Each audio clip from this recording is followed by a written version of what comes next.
Everybody, thank you so much for joining us. Our fantastic guest today is a returning fan favorite. Today I'm joined by John Whitberg, who is a secret space program experiencer with memories of service in projects such as Project Phoenix, Looking Glass, Nacht Waffen, Solar Warden, and through his multiple alter identities, he recalls experiences as a diplomat, archaeologist, technology retriever spanning colonies on Mars, Europa, Titan, and beyond. John Whitberg is the author of The Man with the Periwinkle Eyes, 5 or 6 part book series, and which he gives for Five. free. 5. No, six. Yeah, I thought I Sorry, yeah, heard you say six. 6 recently. Yeah. And Yeah. that's available for free. So we're going to talk a bit about that today. So thank you, John. We are starting early, guys. You've not missed anything. We're starting early. So yeah. So welcome. How are you? I'm doing. I'm Okay. doing.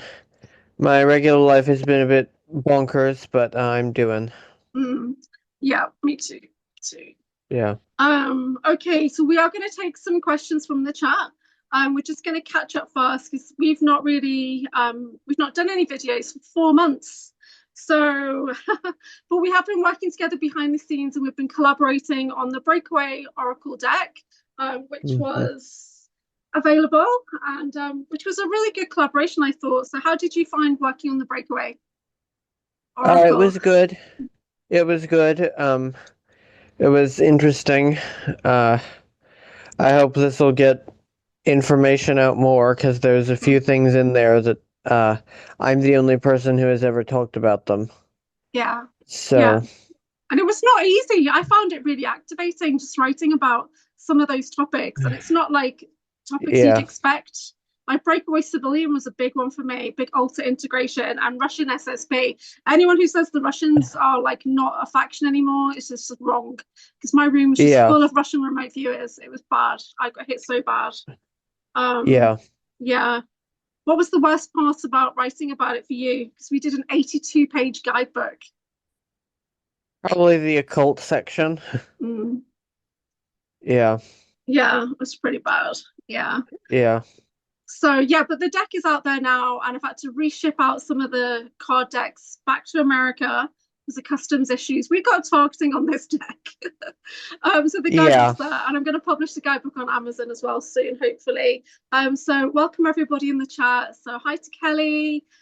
Trumpet is in the chat. Good to see you. Mahara, Missing Time 420. So shout out to my mod team. I have a fantastic mod team, and Missing Time 420 is my top mod. And so Kat L, Kat's in the chat. Welcome everybody. Get your questions ready. I'm a little bit rushed now because we started early, but I wanted to ask you Yeah, about I your to alters.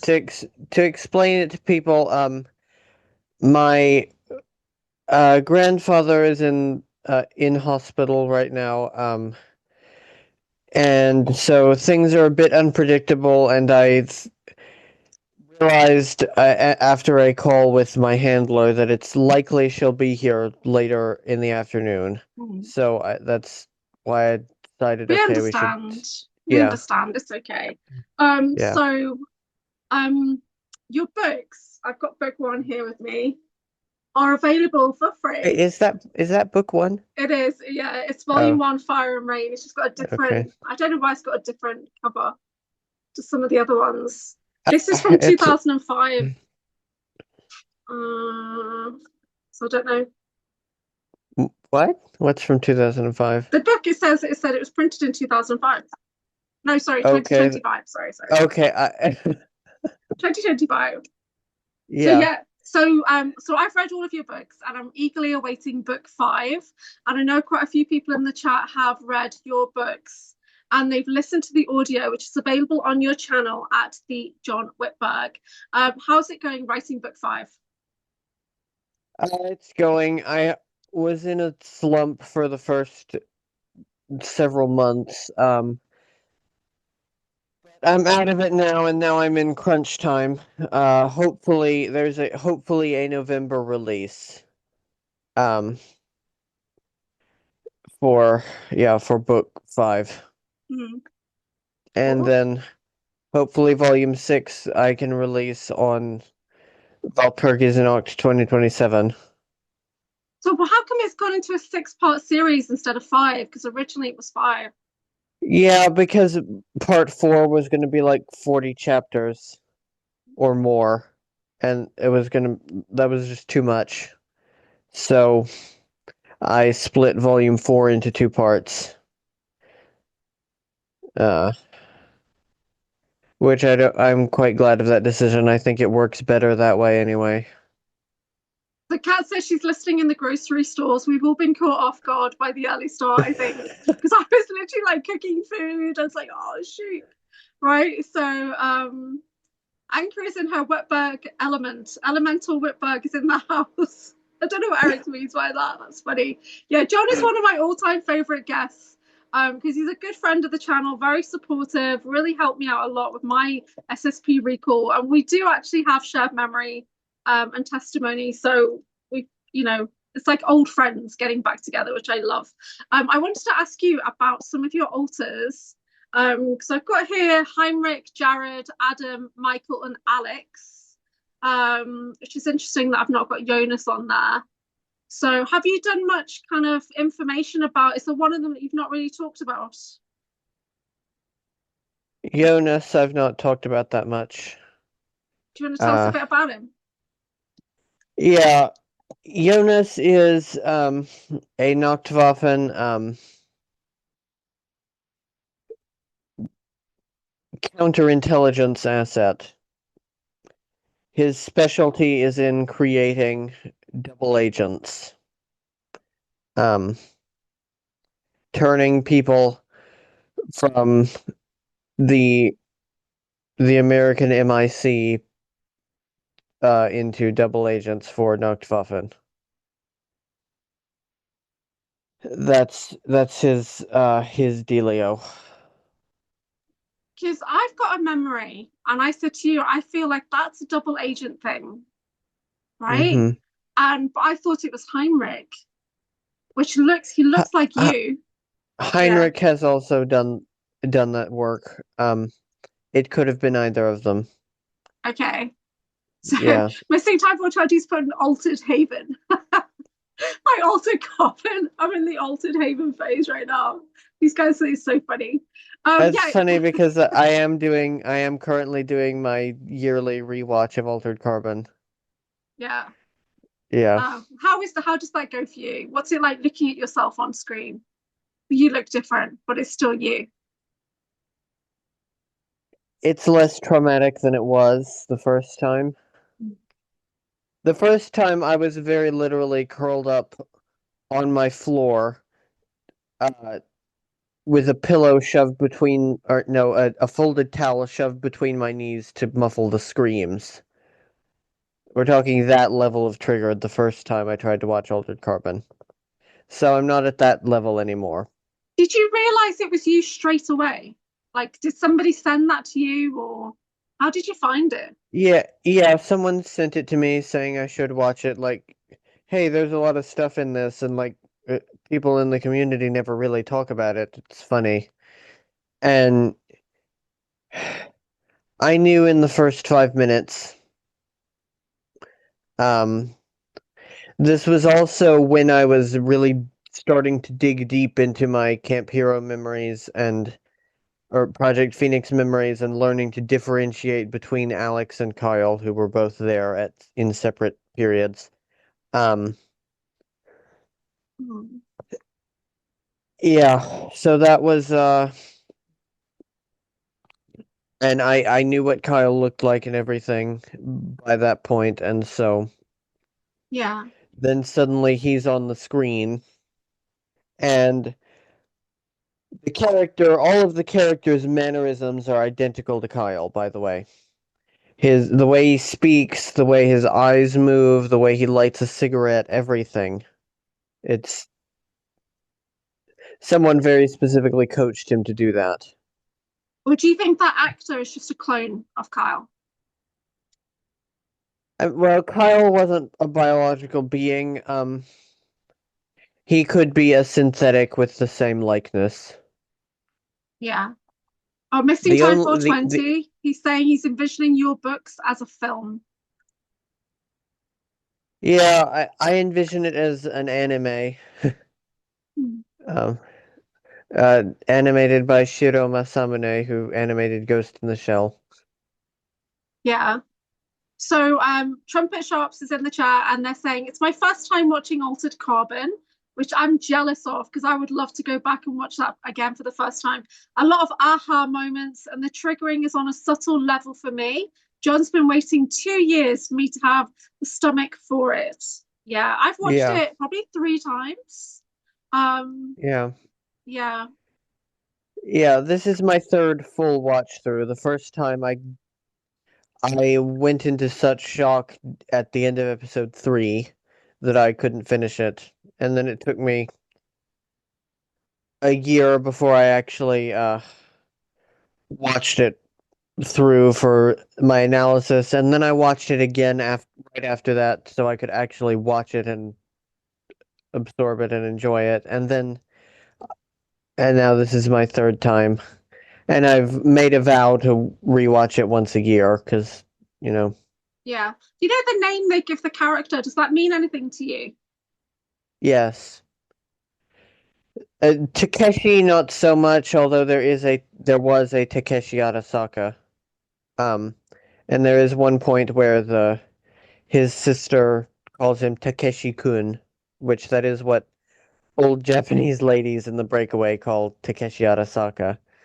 Um, but the Kovac part, yes, there was a member of the Medusa unit with that surname, and if you don't know what the Medusa unit is, you need to read the book. Yeah. So Yeah. I personally found the books really activating and I wasn't expecting to at all. I wasn't expecting certain things to like give me recall or connect me to artifacts on the planet or to grieve my long lost brother, right? And stuff Hmm. like that. And that was pretty bad for me. And then I had a big aha moment on the last book of like how Yoshiro Surabaya dies. That's my chosen method of torturing people. So it just made me realize that my altar has been avenging her brother's death over and over and over. So it was a really big aha moment Oh, for me. Yeah, yeah. it's sick. It's not good. I'm not proud of that, by the way. For everybody watching. Anyway, so I'm just checking the chat here. So there's a few things there for a second. So what do they get right in Altered Carbon, and what do they get completely wrong? I think we've talked about that before, but They get everything right except for, and this is a small thing, but it stands out very glaringly. Um, because everything else is so on point. Accents don't transfer when you transfer bodies. There's a character who's a Russian bad guy, and whenever he transfers bodies, the new body has a Russian accent, even if the body wasn't born and grew up ethnically Russian. That doesn't happen. yeah, Um, you if you're if you're a French girl and you wake up in a Chinese girl's body, you're gonna wake up with a Chinese accent. Yeah. yeah, that So makes sense because yeah. physically the body can only do certain things Yeah. because like I can't Yeah. speak Hindi very You're well because my palate wasn't designed and trained to speak yeah. Hindi. So there's like so I try, but there's some things I just can't say well. Yeah, Um, exactly. Your accent forms over the course of your life and your mouth morphs itself yeah, totally for that accent. I'm working on my Texas accent though. I am getting good. Well, bless your heart. Lord have mercy is my newest one. Yeah. Bless your heart. Yeah. Okay, there was a question about handlers from Silcola, and I'm just going to go back and find that question. And this is quite an interesting one because the situation you are in a bit like me, where my entire world has been handled. You're in the same kind of situation, but for you, it's like you've woken up and you realize that everyone around you is a handler. And Silcola is like saying, if you know who your handler is, why do you stay in that situation? Because of financial and social control. Like the thing is, I'm not entirely a free person. I do not yet have a job. I was not able to finish high school. I have to get a GED, and I have to find some kind of job online. And I also am uh, getting financial support now, finally, from my viewers. Thank you. And every little bit helps. So Yeah. if you can, please donate. But so that's why it's not like you can. And I grew up. For people who don't know, I am a secretly ex Jehovah's Witness. I was raised in that cult, which has an extreme level of social control over uh the victims. I don't think there's a better word. Victims who are raised in it. You're not allowed to have friends outside the cult. You're barely allowed to have a job outside. You can't go to college. You can't. You're discouraged. It's not allowed, but you're really not supposed to even like travel alone. You can't go on dates unchaperoned, etc. It's like it's very it's a very like communist system in a way. Yeah. Yeah. So, because she's saying, can your best friend be your handler? Well, for me, it was everybody in my life, my work, Yeah, yeah, everything. sure. Yeah. Your best friend can be your handler. In my case, it's my grandmother. Yeah. Anyone can be your handler. And usually they don't even know it. I do want to make that clear. My handler in my current situation has no idea she's my handler. She's herself had her own life. She is an asset herself and has had her own life manipulated so that she would wind up in this cult and to socially control her own mind and her own life, and therefore the lives of her children and then me. And there are times when I'll be outside talking, or when I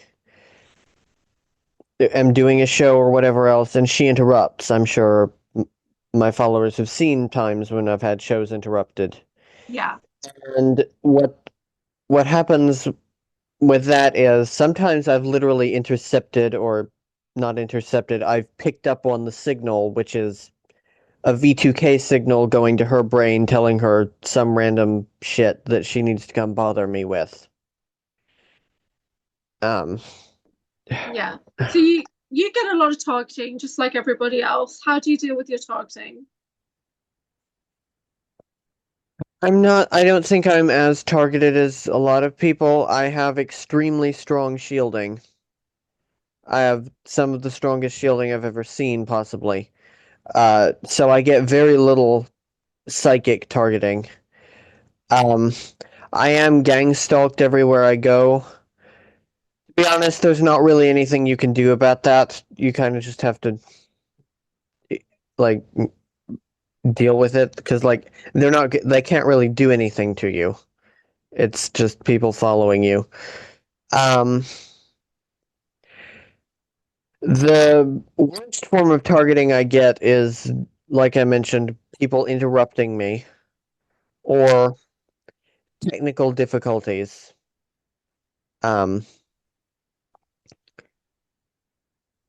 you know, I you just adapt as it comes, basically. That's Hmm. all I've ever been able to do.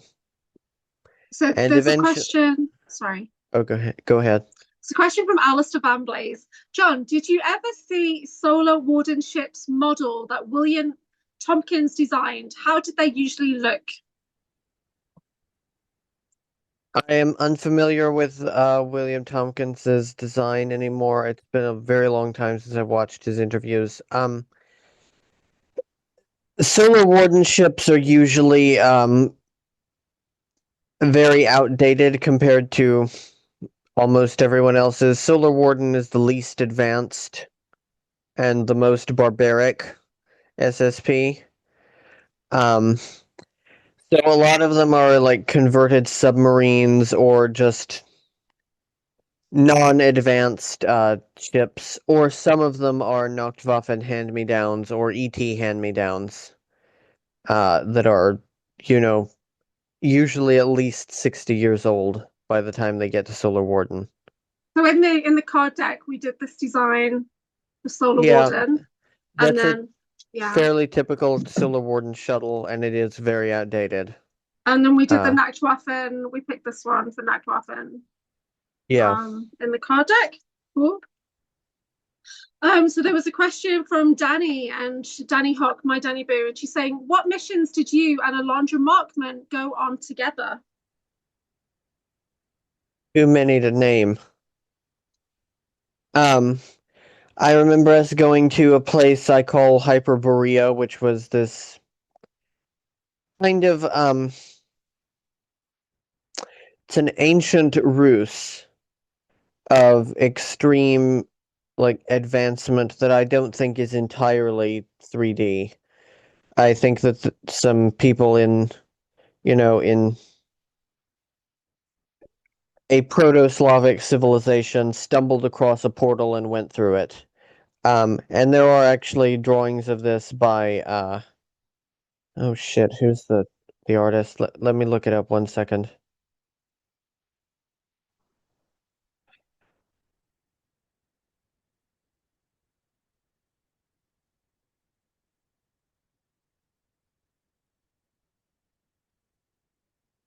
Alexander Uglanov. Yeah. Look up his work. He clearly was in this place at some point as well. I remember us going to various places in England and China doing mostly assassination work in different time periods. I remember us going to this planet with a purple sky and killing a whole bunch of mantids, which I'm not proud of.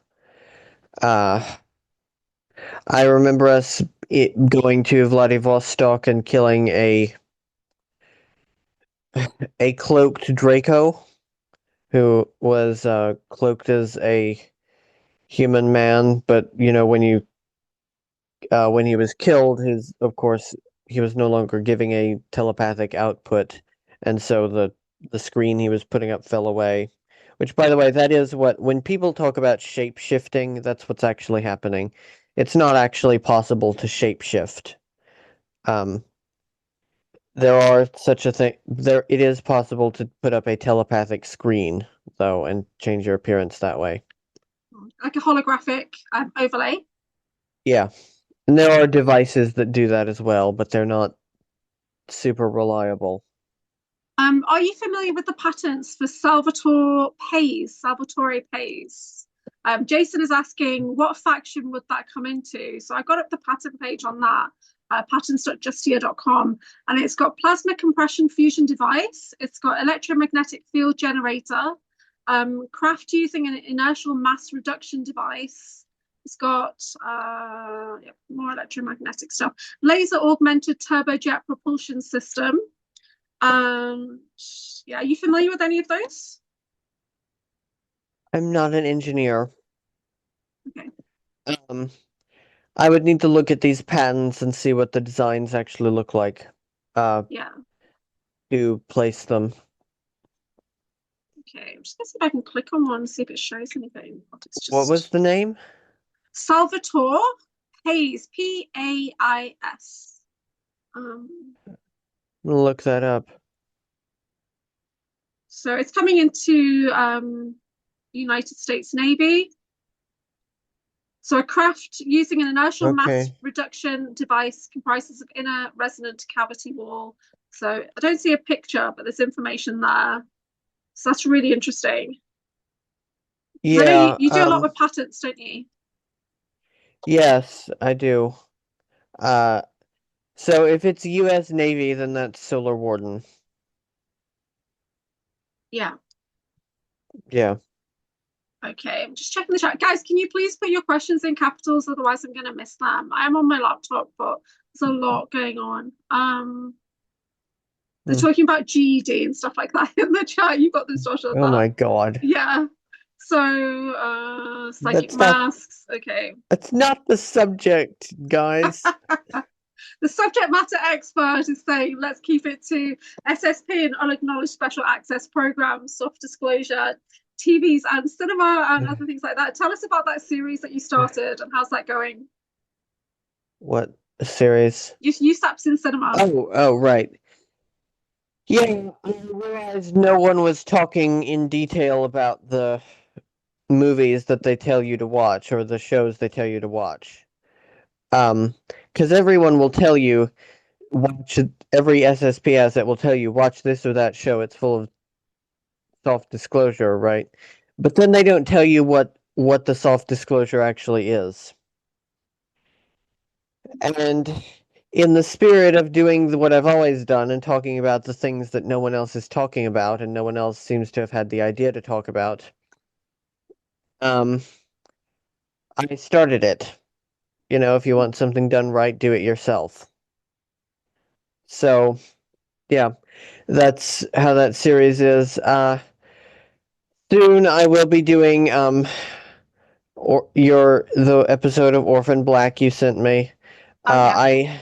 I had to go. I'm on hiatus from the series for a little bit though because I need to do crunch time with writing volume 5 because I was months behind because I Yeah. was just in such a mental slump. You've had a lot going on this year. Orphan Black is Yeah. important because it represents the Kruger cloning programs that Drager Reed and I were in Yeah. and other things. So that's why I picked that one. That's why it's so important because that's literally like looking at versions of me when I was younger. Alistair's got another question. John, how did they hide hollow Earth openings? Did you ever see openings on other planets? Okay. The holes are at the poles, basically.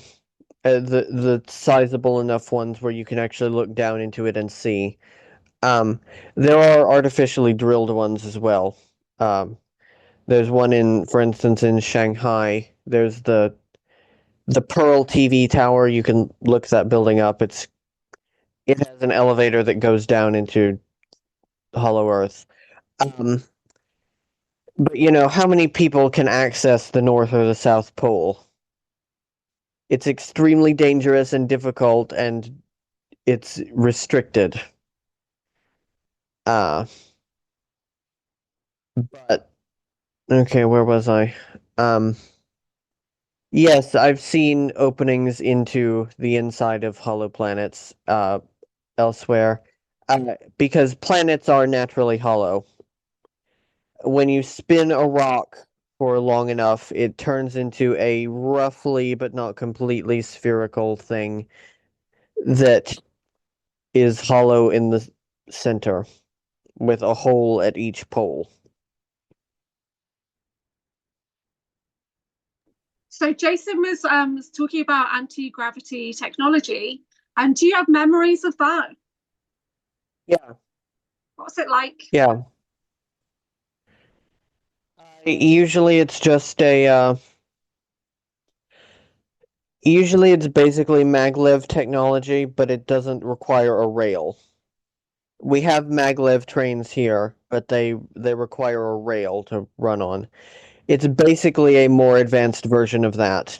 Um, Magnetic anti-gravity levitation. I'm not an engineer. I don't know how it works. Sometime we should bring on Matt Tracy and He has he an open can, invitation.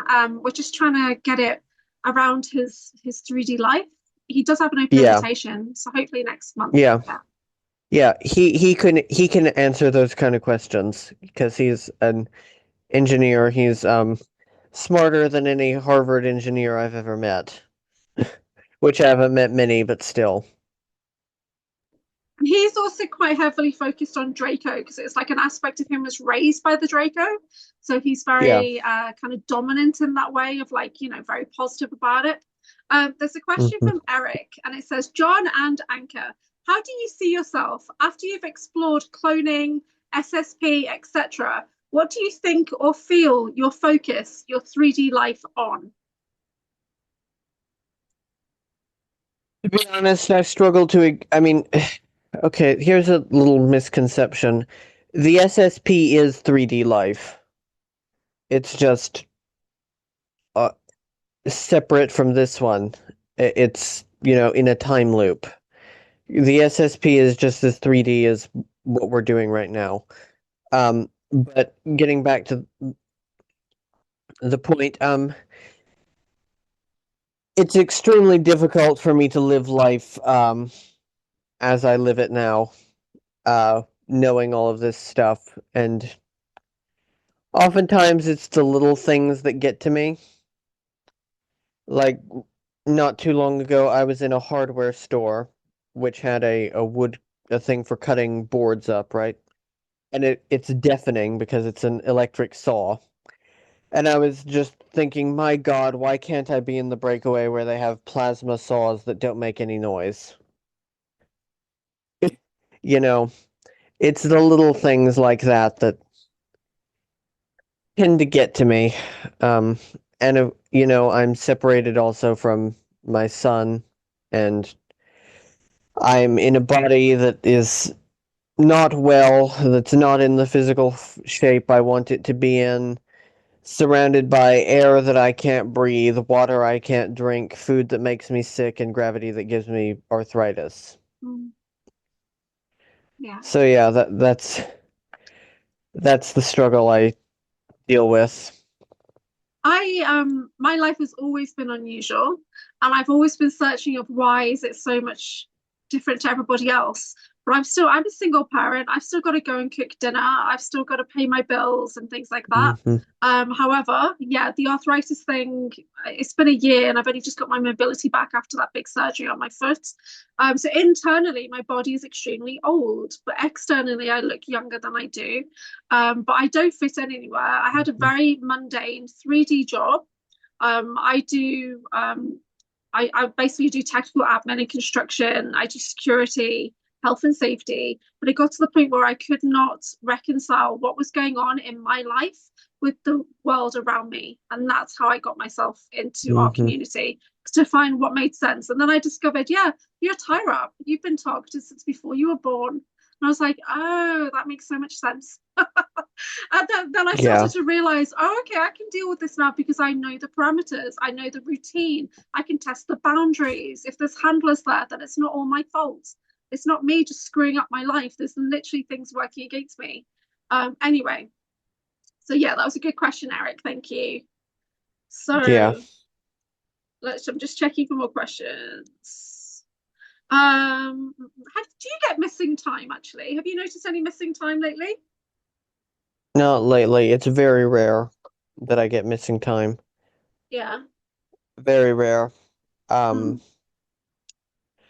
when I do, I usually attribute it more to DID than to anything else, You to ever an looked in the abduction. mirror and seen your face shift? Not looked in the mirror and Okay. seen it shift. Or you've Um, looked and you've seen your eyes don't look like your eyes, anything like that. I've seen that a couple of times watching back shows I've done. Mm. Yeah. There's I'm very something on sorry that Zoom. I'm very sorry that I'm constantly scratching at my face. I do that It's too. It's just I get very itchy because I've got a fan on. And yeah. anyway, there's a question from Alistair, who's got loads of great questions today. Um, how many people really live on our planet if we count all hidden civilizations? If you have to guess, it's not 8 billion for sure. No, it's about 20 billion. Um, Uh, counting aliens and counting people in dumbs, aliens in underground biospheres, and the civilizations of Inner Earth and Hollow Earth. Which there is a difference between Inner Earth and Hollow Earth. Inner Earth is the caverns that run through the Earth towards Hollow Earth, and then there's Hollow Earth. Um, that's so it good. adds up. It all adds up to about 20 billion. So missing time is saying, does the inner Earth interact with any SSP? Somewhat. There are bases down there. Usually, it's more to do with like wars, uh, and the SSP trying to build bases in places that they aren't supposed to. sometimes that's what earthquakes are, is wars with Hollow Earth civilization or Inner Earth civilizations going a little too far, and it causes an earthquake on the surface. Um, that's usually the extent of the interaction, except for the Inner Earth raptors, who do work with Nacht Waffen. They're quite close allies. That experience that I had the other day, I literally felt like my guts had been sliced with a velociraptor's claw. That's how it felt. Like my guts were spilling out. But that's the only way I could describe it. That's how it felt. That I've been like sliced across the middle. Fearlessly Phoenixing is in the chat, and she's literally reading your books back to back over and over right now, having massive like aha moments and integrations and everything. She's saying, Phoenix, this morning, Instagram just notified me of the message you sent me 3 fucking weeks ago. I am so sorry. I have responded. We can chat on Instagram. I've been trying to get you to use Instagram. Okay, but she has a question there, and it was about EDS. So, do you have Ehlers-Danlos or mast cell activation? What you mentioned, I can relate. I wondered if it's common for this version of life. And this is a disorder that affects skin, joints, and blood vessels, leading to hypermobility, fragile skin, and tissue fragility. No, I don't have that, thankfully. You do have a lot of health conditions. Yes, but I don't have that. Okay. FlexLab is saying, does anybody else see the light body from the inside when you close your eyes? So can you see holographically? Do you get like, because you can remote view. So how does it look when you close your eyes? It does sort of look like a holographic view of the what's just around me. I'm not the strongest remote viewer. Okay. Yeah, it's not my specialty. Well, Beverly Rhodes is doing a remote view into my aura, and she says there's a very unusual light in the center of my aura. So we'll do a show on that soon. Okay, checking the chat. So guys, put your questions in capitals. You can ask John absolutely anything, and he will answer for you. So she's saying, don't apologize, says Phoenix. So much gratitude for your work. Yeah, so your books are available for free on the archive. You can download the PDF version. You can go to your YouTube at the John Whitberg and listen back to the audios. I speed them up to 1.6. That's because I'm very hyper. Or you can actually buy the physical copy of the book for a piece of John Whitberg history. So there's 4 books with another one on the way.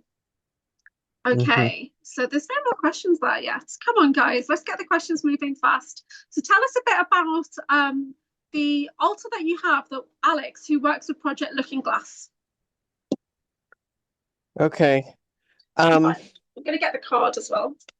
Yeah. That's a very, very, very long story, my God. That'll be another book eventually. Tell me about this image of the Looking Glass. Where did you get this image from? So yeah, tell us about this. Yeah. Okay, that's what the Looking Glass looked like to me. Is like the Ark of the Covenant, except with the 2 spheres on sticks rather than angels. You put your hand on it, and between it projects the whatever you're trying to look at. And what the Looking Glass actually is, it's the ultimate remote viewing device. It can, if you are genetically compatible with using it, which most people are not. It can view anywhere, in any time period, in any universe, or in any density, with no restrictions and no chance of being detected. Even the strongest psychic security systems will not pick it up. So this is a probably the most valuable artifact that the American SSP has. Um, So so I, that's what the Looking Glass is. It's from Aldebaran, yeah. as far as anyone can tell. The users have to be AB negative blood type, um, which is the Aldebaranite blood type. So at BASE's conference recently, Laura Eisenhower did mention it in her presentation, but she said that it doesn't go past 2012. So when I did my presentation afterwards, so that's not entirely true, that it is still kind of active. What do you think about that? Yeah. Yeah, that's nonsense that it can't see past 2012. Hmm. Yeah. Okay, cool. I'm just looking for more questions. Do you still have black goo still circulating in your system? Says Heather, source approved. I've never had black goo in this body. Um, Nacht Waffen has never allowed me to take it. Usually, to get past being a captain, you have to take it. Which, so, I will probably never get past a captain rank in Nacht Waffen. But I have never been, they've never allowed me to take it because it would interfere with, um, intuitive empathic abilities, which is my strongest point. So I've never had it in this body. I don't recall any alters having had it ever. Okay. So Alistair's saying, thank you, Alistair, for all the good questions. John, what can you tell us about the astral plane? How important? What is going on there, and how is it affecting people? The astral plane is not a fixed location. The astral plane is basically the realm of imagination. Um, if you go into the astral plane and you imagine something, you can create it. Um, a lot of the time, also, it's used by others for nefarious purposes. Just last night, I was getting astral targeting, or, yeah, astral targeting, making me hear sounds and voices and things like that that had to be cleared off. Um, so what's going on there is like that's up to every individual who is there. You experience it differently. It's not like 3D where everyone more or less can have the same experience.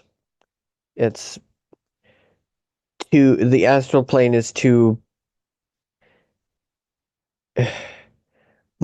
mind based, which that's why I don't astral project much. It's because like it's dangerous, I think, to put yourself in that kind of a space. What about consciousness to clone transfer? Can you tell us about that? Yeah, it's done with electromagnets and crystals. There are electromagnets. This is ET tech. It's not human tech. There are electromagnets that somehow can pull the consciousness out of or the soul out of the body, because the soul is an electromagnetism based life form that lives in your brainstem. And it pulls that out, pushes it through a crystal tube and into the other body. And it remains there usually for about 20 years, which is how the 20 and back shows comes into everything. Um,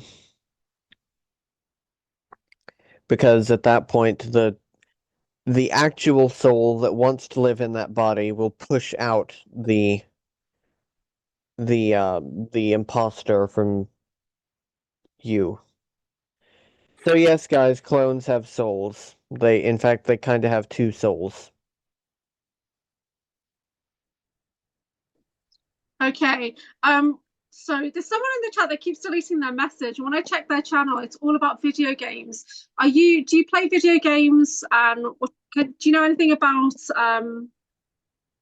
Apex, Dynamite, and which other video games do you think people should pay attention to? Halo, Mass Effect, Subnautica, the entire Metal Gear Solid series. Uh, for some of the more esoteric side, I would look into Silent Hill.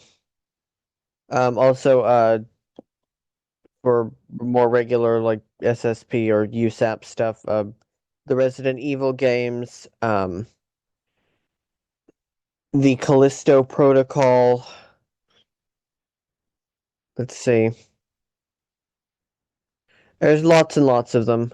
And I think video games are generally more disclosure-y than movies or TV because it's a hands-on experience. Which I think there's a lot of value for that. I have not heard of Apex or Dynamite. That's Okay. I'll have to look into those. So when we reconnected last year, you sent me a thing about Resident Evil and said that you thought I could have been one of the scientists in that game. Yeah. Why did you Yeah, think that? Resident. Yeah. You were telling me you had scientist alters and so on, and you were really connected into that, and I remembered there is a lady scientist in Resident Evil 2.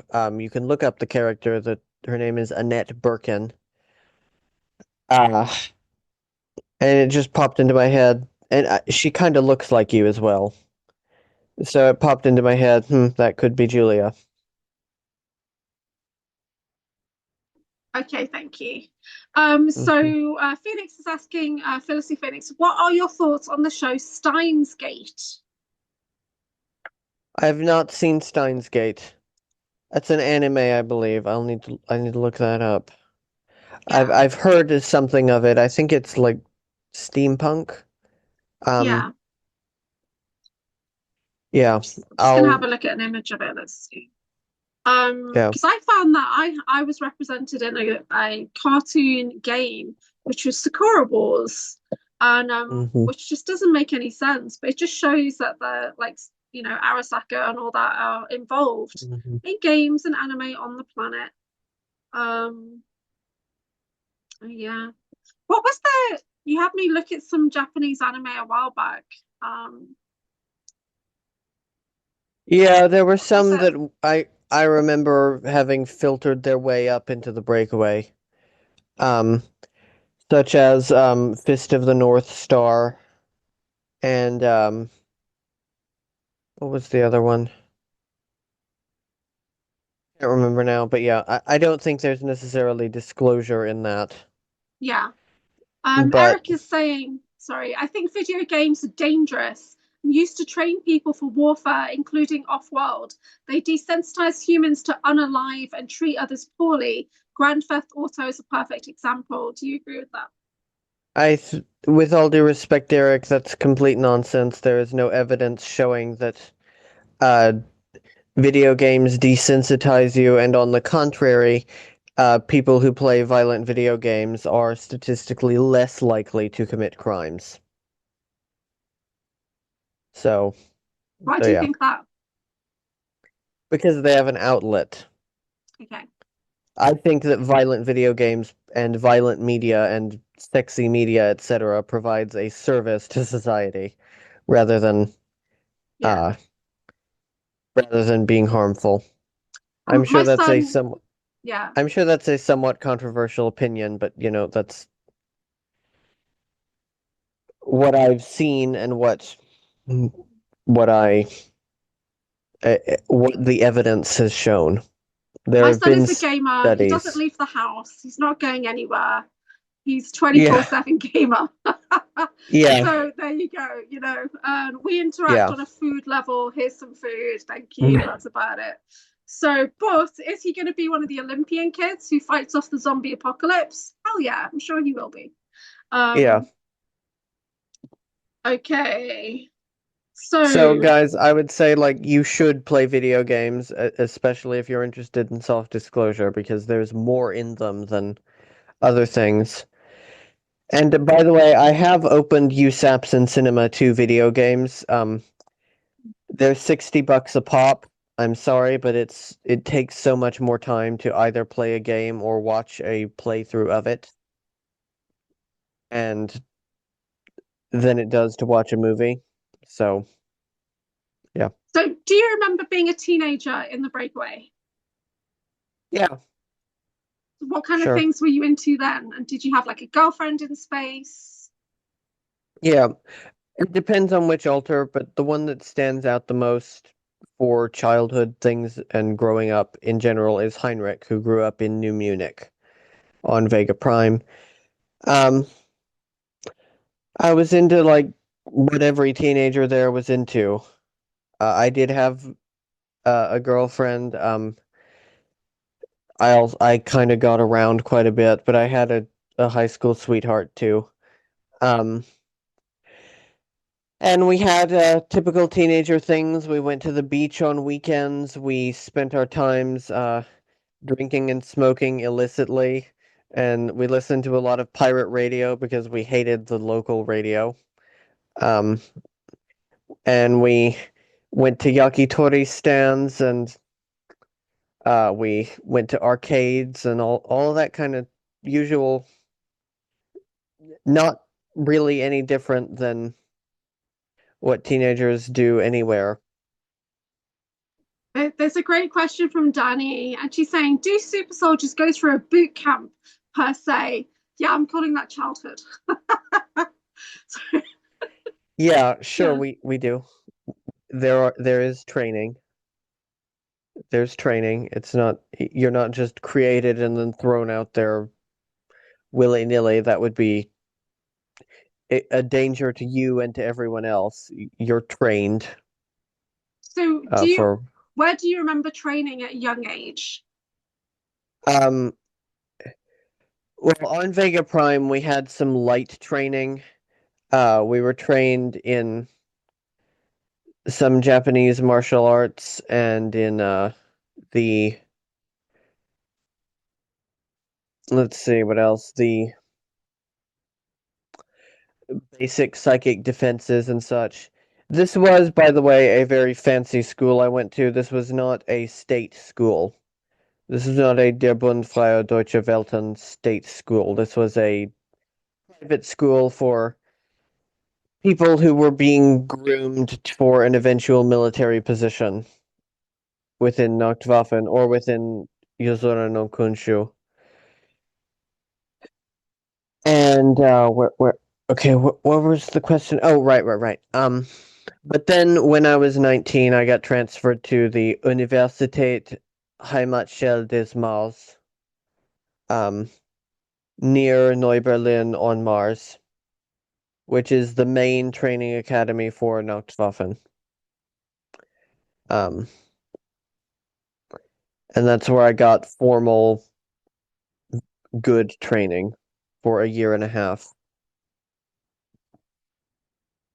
So you talked about YNK, and I've only really heard New Skin talk about Yuzuru no Kunshu, and we've got a card in the deck that is about the Japanese covert programs. Can you tell us more about Hmm. that? And that design is actually available on a t-shirt in my merch store as well. Yeah, Because it's I a love it. pretty badass It design. is, yeah. Tell us about Um, YNK. okay. At the end of the war, just like with the Germans, the top people in the Japanese imperial military, uh, army, navy, and air force, or yeah, did they? I'm not even sure if they had an official air force, but whatever. They went off world, and then all records of them were erased and replaced with other people. Um, so they went off world with the Germans at the same time as the Germans. Are you still there? Um, in I feel like I'm repeating myself. Sorry. In 1945.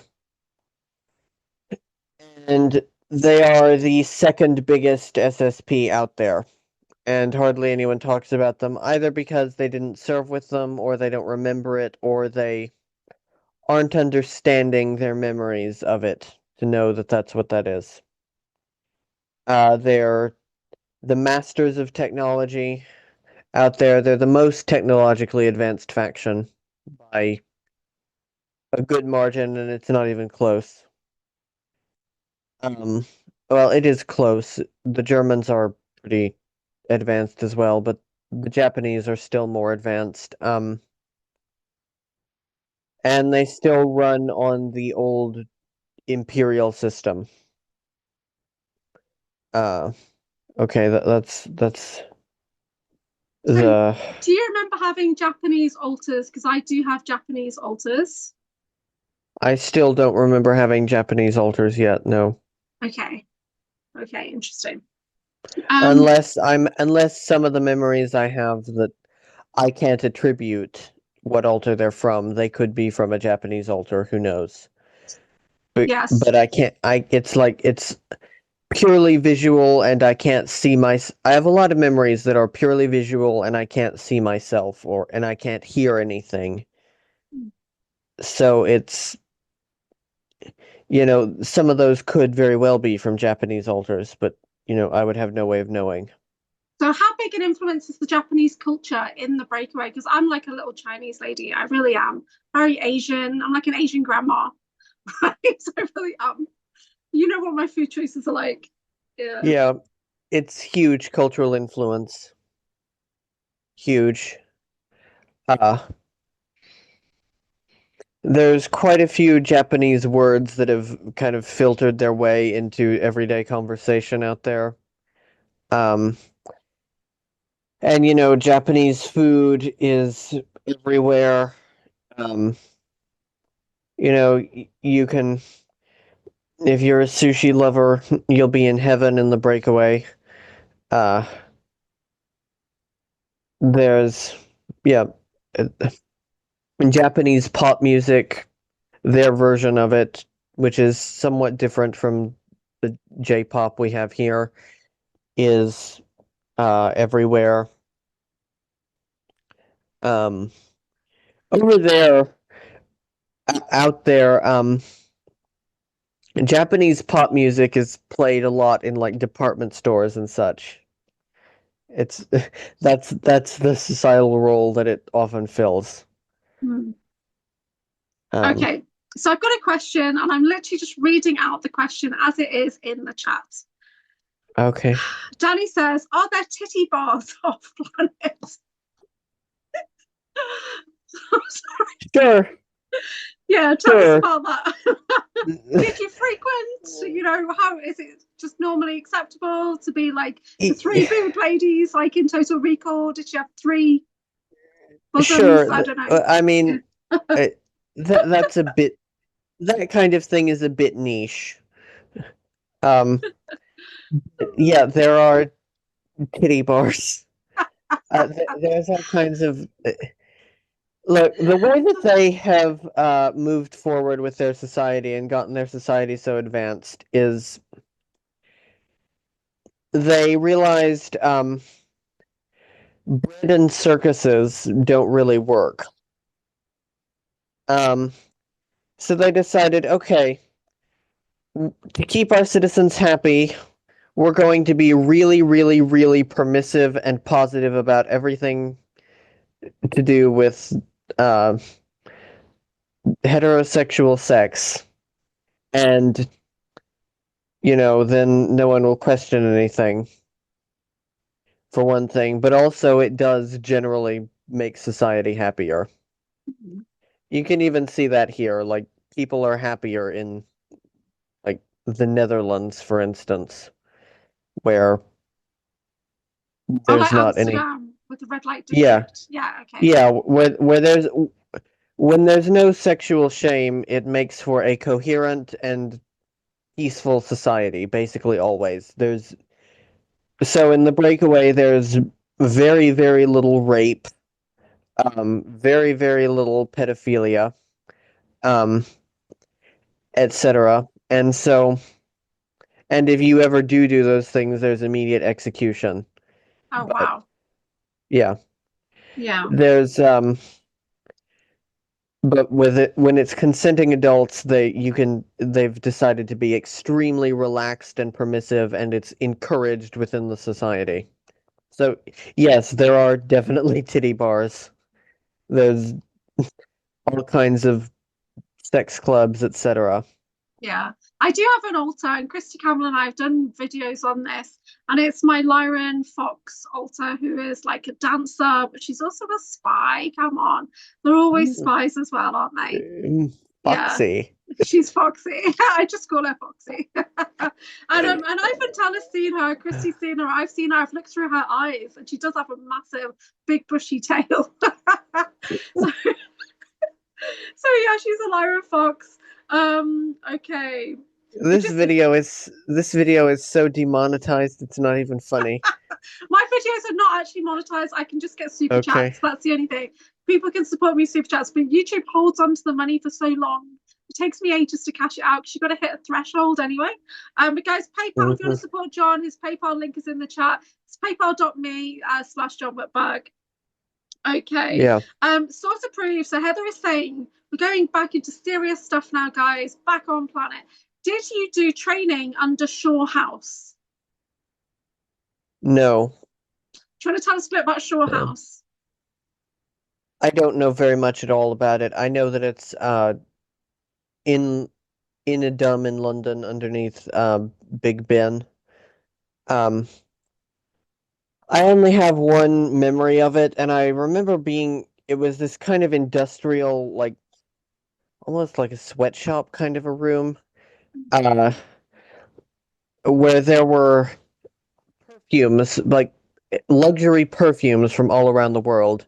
And they had people lined up at these long tables, and they were taking these perfumes and injecting little vials of nanites of some kind into the perfumes, and then packing them back up and shipping them out all over the world. And I know that this was Shaw House because there was a big a Shaw House logo on a big sign up on the wall. That's my only memory of Shaw House. Yeah. Was it in one of your books where it talks about how there's places in like London where people would go for weaponry and stuff like that? Was that in one of your books? I don't think so. Oh, okay, maybe I was just reading about it somewhere. Okay. There's a question from Danny, and she's saying, what brand of firearm was your favorite to work with in the programs? Fernandez Arms, which doesn't exist on Earth. You do talk about that in the books quite a bit, I think. Yeah. Yeah. Yeah. They're everyone's favorite manufacturer out there. Mm. Although there are others. Heckler and Koch, which is on Earth, also manufactures weapons for the SSP. And they look pretty much the same as the ones here. They're just modified to fire high velocity bullets and things like that, or plasma nowadays. So, reading out questions from the chat as they are written. Do they get gay in space?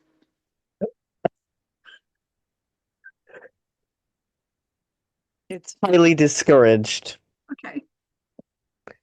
It's not illegal. It's highly discouraged by society. I have a thing or two I could say on this but I think it would be extremely controversial. Yeah. Um, Personally, I think. Listen, I'll say what I want to say. You don't. It's. I don't think it's necessarily a thing for men. I'm sure it is, and I do think it is a thing for women. I don't think it's a thing for men to be all the way gay. Um, because when they have women readily available and cheap, like in the Breakaway, even if they do fool around with men, they basically always end up fooling around with women too, and they seem to enjoy it. So I'm just looking for the card. but The on the honey other pot card. hand, Yeah. On the other hand, what I've seen is there are genuine pure lesbians, so Hmm. you know. So in the card deck, we've got the intimate espionage card, the honeypot. Yeah. So I believe that we've been trained to have whatever partner was required for that mission, whether Yeah. it's male Oh or yeah. female. Can you tell us a bit about the male honeypots? So I've got the female design in the deck. Yeah, Um, the male honeypots are called ravens. Um, and they do the same work. They seduce their target, and they are trained, and they have to be accepting of whatever gender their target is. And they what was I going to say? they've just got to get down to business. Yeah, they've just got to get down to business. Yeah. Um, whether it's their personal enjoyment or not. Yeah. That doesn't come into it. It's the information. Okay. So is there anything else you want to say on that topic before I move on to something completely different? This is a question from Alistair. No, I don't believe so. Okay. I basically think that everybody who's been through those programs is just gender fluid, neutral, whatever. I think they are. I think that's been programmed in that you can just do whatever needs to be done. And so you don't really have a personal preference. I'm very neutral. I always have been. I'm very masculine. But I have had relationships and it's just fluid. Anyway, Alistair Van Blaze, the coolest name ever, says, I have a question about your alter Adam, who was on checkouts for 50 years, if I'm not mistaken. I was wondering why actually humans do this job and not ETs, and who was doing this job before humans? Okay. I think you meant to write checkpoint, not checkout. Um, yes, he was at the Europa checkpoint. Humans are doing it. Solar Warden is doing it because it's been outsourced by the Anunnaki, who were doing it first. But the Anunnaki are stretched very thin, and so now they have some uh, errand boys, which is Solar Warden, to do this job for them. Um, that's basically why that came to be. It's not that deep or interesting, to be honest. It's just they needed some errand boys, and Solar Warden said, "Fine, we'll be your errand boy." So I have a memory of, and it was, do you remember like the Mitra Wars were starting, and you said that there was a ship. You don't remember the conversation we had actually. You said that there was a ship that first encountered I, the I Mitra, I've and since remembered the conversation and that okay, memory. because there was That came through somebody. last night, actually. Okay, because there's someone in our community who was potentially on that ship. But I remember that I was on the ship, but I was checking cargo. And I remember having like a glass pad and literally checking their cargo, something like that. But I remember seeing that person and they remember me, but they don't know how they know me. So why would I have been there checking cargo on that ship? If it was the Zollinger, is that the right word? Yeah, Zollinger. Yeah. Zollinger, yeah.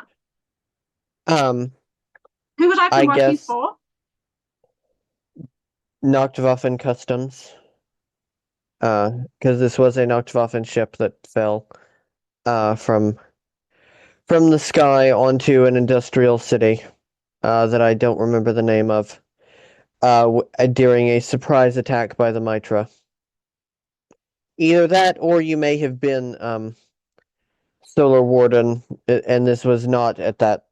This may have been at the Europa Galactic Checkpoint or the other galactic checkpoint on Mercury for ships coming through the sun.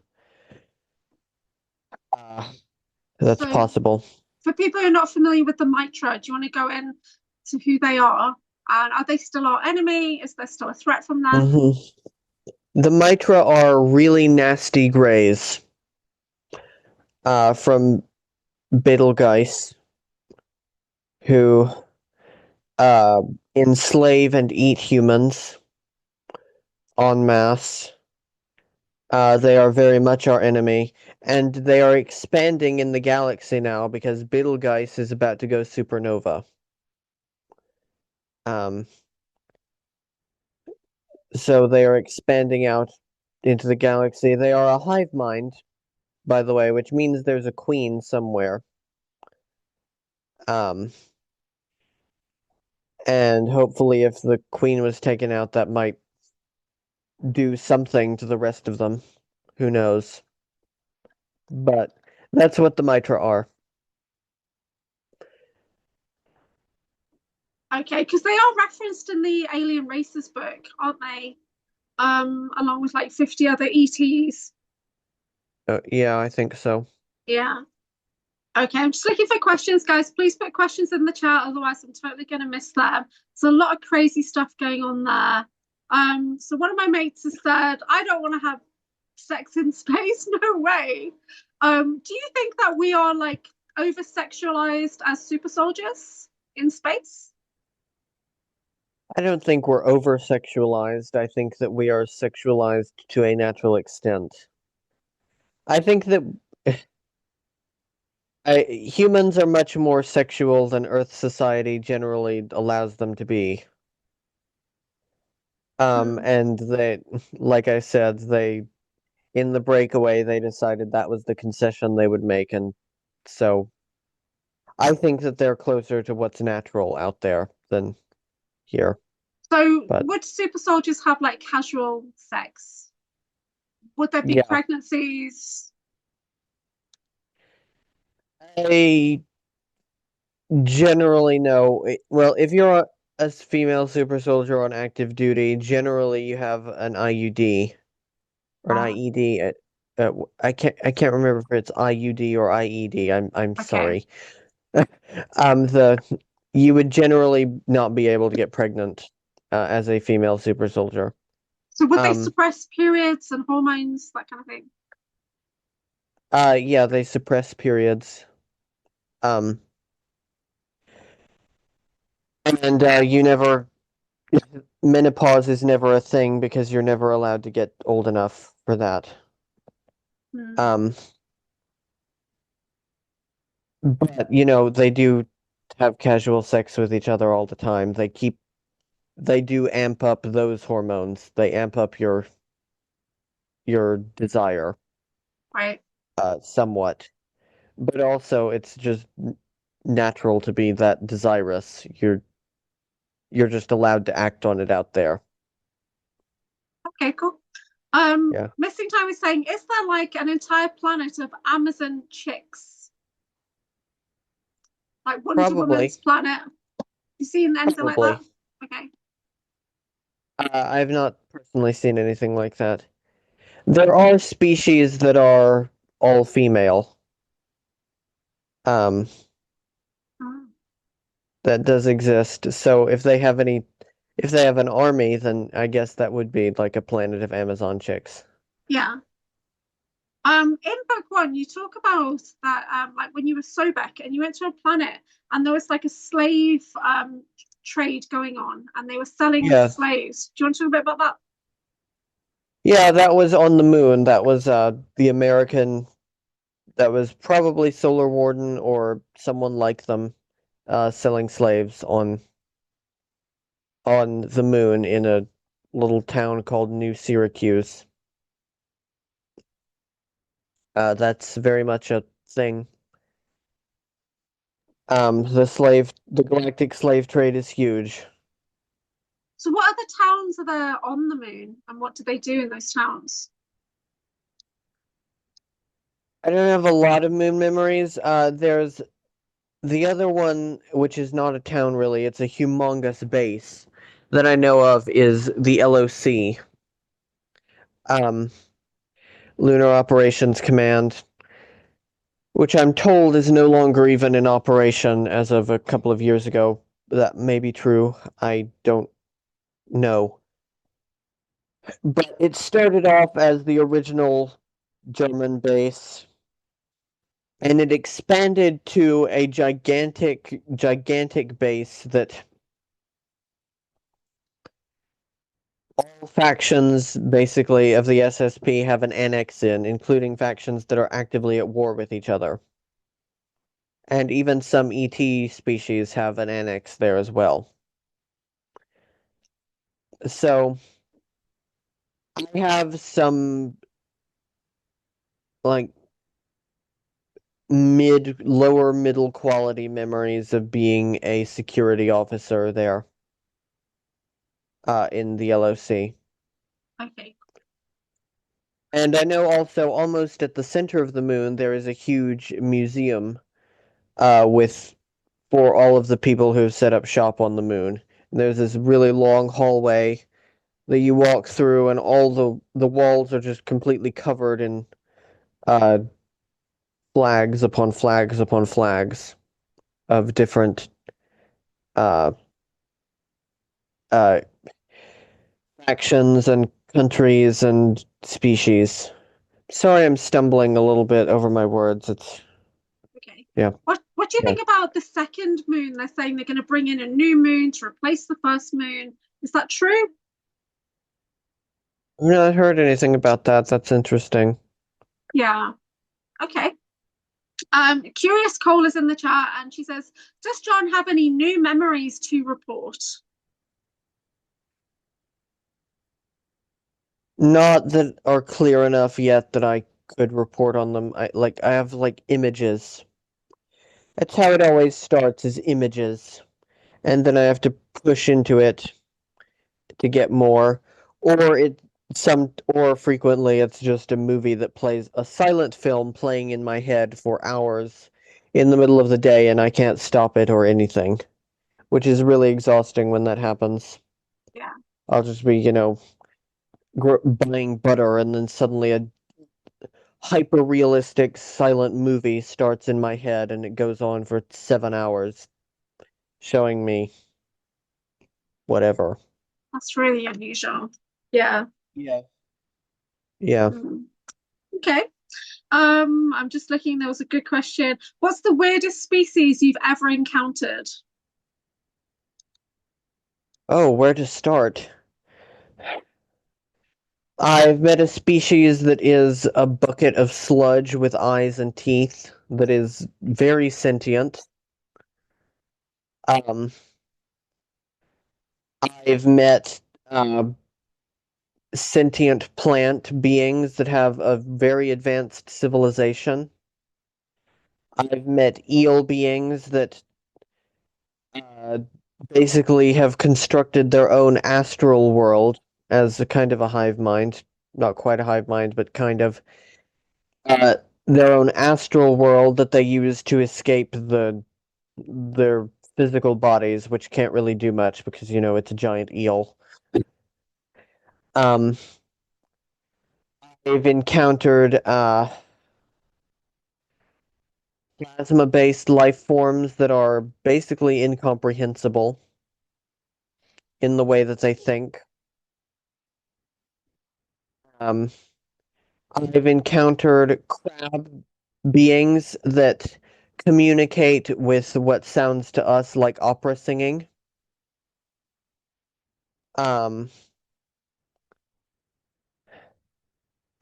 and so much more. There's so much out there, guys. So there's a It's like question. I'm on. like I'm always saying, life is the rule, not the exception. Mm. Okay, there's a question from Dan Guest who's in the chat. He says he can't believe he's missed an hour. But his question is, ask you if you are coming to England in November. I can neither confirm nor deny. I'm not going to say anything. Okay. Alice is saying, are the Germans still on Mars? Yes. Although there was a revolution in 2024 or 2023, and a lot of them have left. Um, the Germans are kind of packing up and leaving the solar system in general lately because they're tired of persecution by the Americans. So the main German outpost in the solar system now is on Titan. Do you want to tell us a bit about Titan? Titan is home to a huge, huge city called New Nuremberg. There's actually a few photographs of it, real photographs of Titan, where you can clearly see city lights and a spire, a space elevator coming up. That is New Nuremberg, which is home to about 45 million Germans, and their service class, quote unquote, which is mostly Slavic and French people. And it's a city constructed in 7 rings. The further you go towards the center circle, the more protected you are, because every one of them has a force field over it. So by the time you get to the center, there's 7 force fields covering you, and it's, by that point, ultra wealthy. It's led by a rebodied Nazi war criminal known as Klaus Barbie, who is quite infamous for leading the Gestapo in France during the occupation.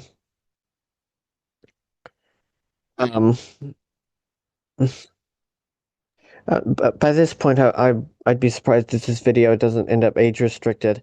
If I have to go on Rumble, I need to figure out how to log back into my Rumble. Yeah. We can always put it on Substack. It's fine. Yeah. Yeah. That's what. That's how that goes. That's why do I keep saying that's how that goes? That's what Titan is like. And outside of that, it's a no man's land because the atmosphere is completely unbreathable, and it's not only unbreathable, it's actively poisonous. You wouldn't last, 30 seconds breathing the atmosphere. There's flowing oceans of methane. There's mountains of ice and red rock. There's yellow sulfurous sand everywhere. It's very, very cool to look at. When you put on a pressure suit and walk around, it is incredible. But it's also very dangerous because the native species there is these plasma life forms that will literally latch onto your body and like absorb you and then spit you back out as like a scattered array of molecules. Wow. Yeah. Wow, that's intense. Yeah. Okay, so Dan Guest has got a question about Hulk programs and their use against zombies. What do you remember about the Hulk programs? Nothing. Nothing. To be truthful, I don't remember anything about the Hulk programs. Do you know anything about zombies? Yeah, zombies are a thing, yes. Zombies were created, as far as I can tell, by a company called Spencer Biotechnic, which is a bioweapons firm operating out of a dumb underneath Cornwall, somewhere in Cornwall. And they're the basis for Umbrella Corporation and Resident Evil. We're circling back to Resident Evil again. They were based on Spencer Biotechnic, and in Resident Evil, the founder of the Umbrella Corporation even had the surname of Spencer. So that's mega self-disclosure. They create all sorts of monstrosities, including zombies. There's even an alternate reality Earth where they went and spread the zombie plague. And what Nacht Waffen does for training exercises is they'll just open up a portal to that alternate Earth, jump in, grab a few zombies, and bring them through and use them for training purposes.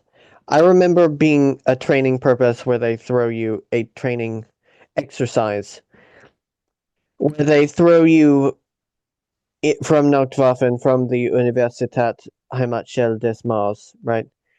Where they throw you bare ass naked into an outdoor pit and then chuck it unarmed and then throw in some zombies and you have to defend yourself using only your abilities. Yeah. That's just reminding me of the maze in Colorado. Yeah. Yeah. Yeah. It's Yeah. That's a thing. My method was picking up big chunks of the ground using telekinesis and throwing it at them. Uh, Pretty cool. and then when they were down, I would just go pick up a rock and beat them in the head until they were dead. Uh, That's badass. So we yeah, do have a Spencer Biotechnic card in the Breakaway Oracle deck, so it is in there. One of the reasons why it's really important for me personally, because I'm in the merge and they've nicknamed it like Monarch Umbrella Refugee Group, but I was used as a scientist and soldier in that. mhm. So yeah, And the Spencers who run it, these are the same Spencers who are Princess Diana's family. Uh, just by the way. And Diana herself was a super soldier. Um, yeah. yeah. So I, I'm I just have I have a video I have a video dedicated to her on my channel. It's called What the Media and Therefore Most of You Never Saw. yeah, Yeah. yeah. That's really sad. Tell us about your diplomatic altars. We've got a diplomatic card in the deck. What is the role of the diplomat, the envoy, the ambassador? Heinrich Heinrich is the diplomat. Um and there's also spy elements to that, of course. Like everything. Um And so what I do when I'm being the diplomat is whenever Nacht Waffen discovers a new planet and we go down and make first contact, or whenever our ship, I'm not the only person who does this, to be clear. I'm one of many, many people who have done this job. I should be very clear on that. Um, when when my ship finds a new planet and goes down, I'm the one who initiates first contact with the new species. And also distributes some spies to gather intel and find out if they're being truthful, what they might be hiding, and things like that. And then they report back to me. That's the diplomatic. That's the diplomat's role. It's by far the coolest job I've done out there. It's the one I identify with the most. It's the one that you know, I would dream of doing again. Um, So there was another question about New Nuremberg from Alistair saying generally negative or positive city. I guess it's a total nightmare slavery. I wouldn't say it's a total nightmare slavery. To be honest, the slaves there live better than a lot of people do here because, Yeah. for instance, medical care, the very worst medical care in the Breakaway is 10 times better than the very best medical care on Earth. So, it's a matter of perspective. Um, you know, it's a matter of perspective. I'm not saying it's a good slave there, but it that's that's not good. There should not be slaves anywhere. But No. it's you know, I wouldn't say total nightmare, no. But it's also not really a positive place either because Klaus Barbie is an asshole. Okay. I'm just looking for TKB's question, which I think was about Asgard. Hmm. I can't. Okay. Hold on. How big is this question? Asgard, Moldex, Phaeton didn't want to give up their trees nor build from trees, and the beings of Nibiru ended up destroying that planet in Avatar. They went after the trees. Trees give us life and water, food, shelter, like on Earth. They want us to work for life. The more artificial the Earth gets, the more we are slaves. Do you have any thoughts on this? I agree that the more artificial Earth gets, the more we are slaves. Hmm. Um, so I don't know if that's what caused the destruction of Tiamat. There are too many stories out there about it.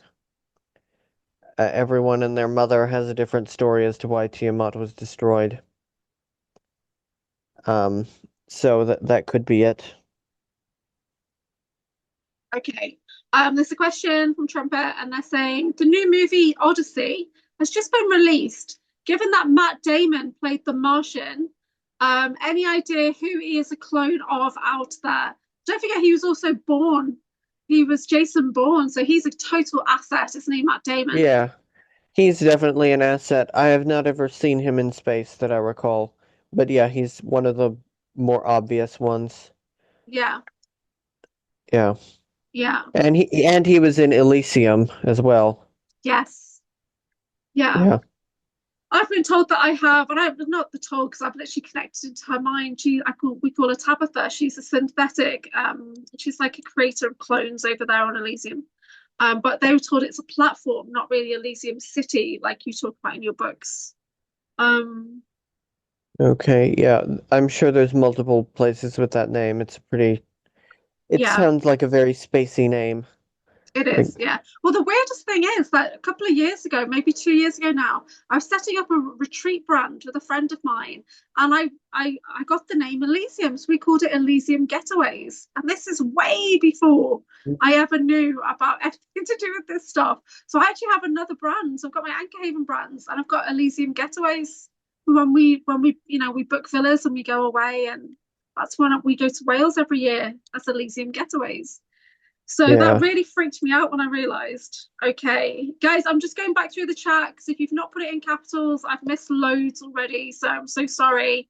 Um, so Dan is mentioning Dresden in there. Who's going to do some homework on that? Nathan Fox has got a question. Does And John, yeah, Dresden was a mass sacrifice. And that's all I'm gonna say on that because I will get your channel in trouble if I go into okay. detail on that. Is that something you could write an article about, or is it going to go in the books? I could probably write an article about it. Okay, cool. So Nathan Yeah. Fox says, do you have knowledge of any top SS officers, e.g., Heinrich, Himmler, if they made it off-world and their relations to any factions? Heinrich made it off-world. I've not seen Himmler, I don't believe was invited. Heinrich, yes. Um, and also another one whose name I am again drawing a blank on. Oh, Joachim Meyer. You can look him up. He made it off-world as well. Maya. Um, Yeah, Meier. I know I've got an altar called Lucia Maya. Oh, okay. So, okay. Yeah, Joachim Meyer made it off-world. And I'm sure a lot of the Waffen SS soldiers and generals who died in battle were Valhalla'd off. Yeah. Um, Do you want to tell us a bit about the Valhalla thing, about the Valkyrie and all that?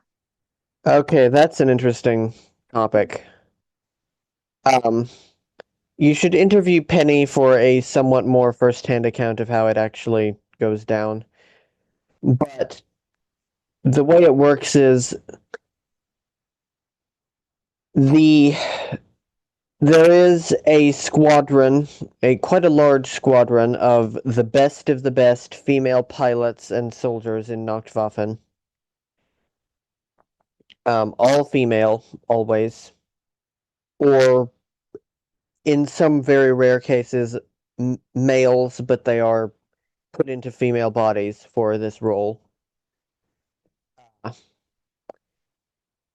Who who go down onto Earth, come down to Earth at points when people are dying and they won't be missed.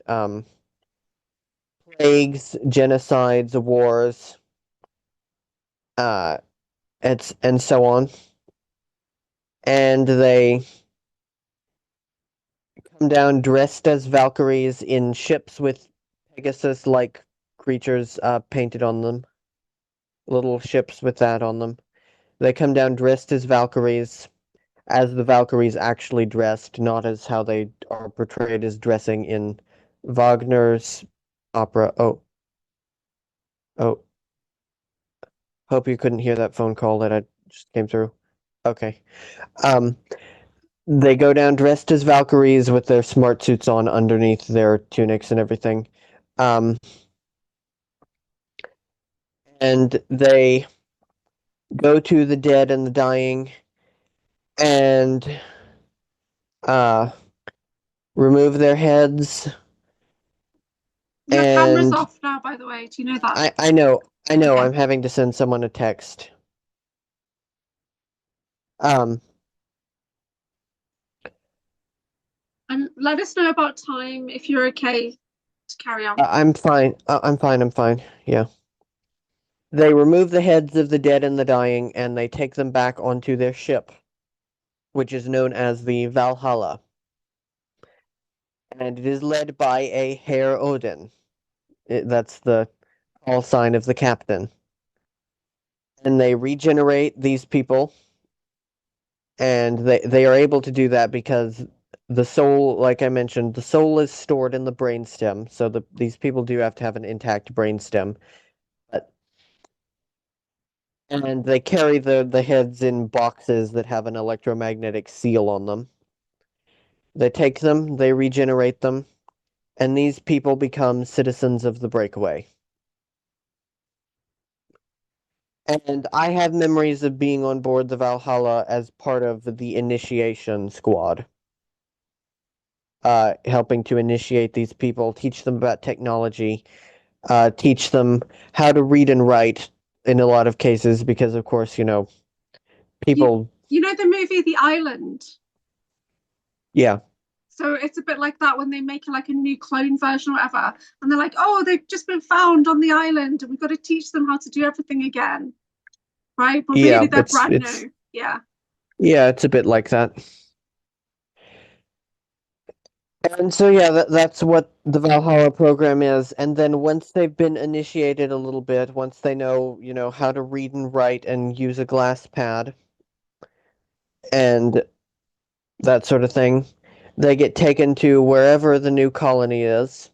They usually go way back in time to start these colonies. Um, Sometimes, 2, 3,000 years is how old some of these colonies are. And they place the people there, and they're periodically they bring them building materials. They send in envoys to like update them as they build and things like that. Usually the first generation doesn't know what the fuck they're doing, but then they start having children, and their children adapt real fast, and so within 3 generations you have a functioning colony. Why do you think like we're always inventing and designing things? Why do you think designs have not really changed on the Breakaway? Like some of them are quite old design clothing or buildings. Because it's like it's cultural stagnation. Just they've gone out, they separated and they didn't come back. And so their things didn't update, or they updated along their own path. They don't have exposure to, Vogue magazine or whatever that Mm. tells people how to dress here.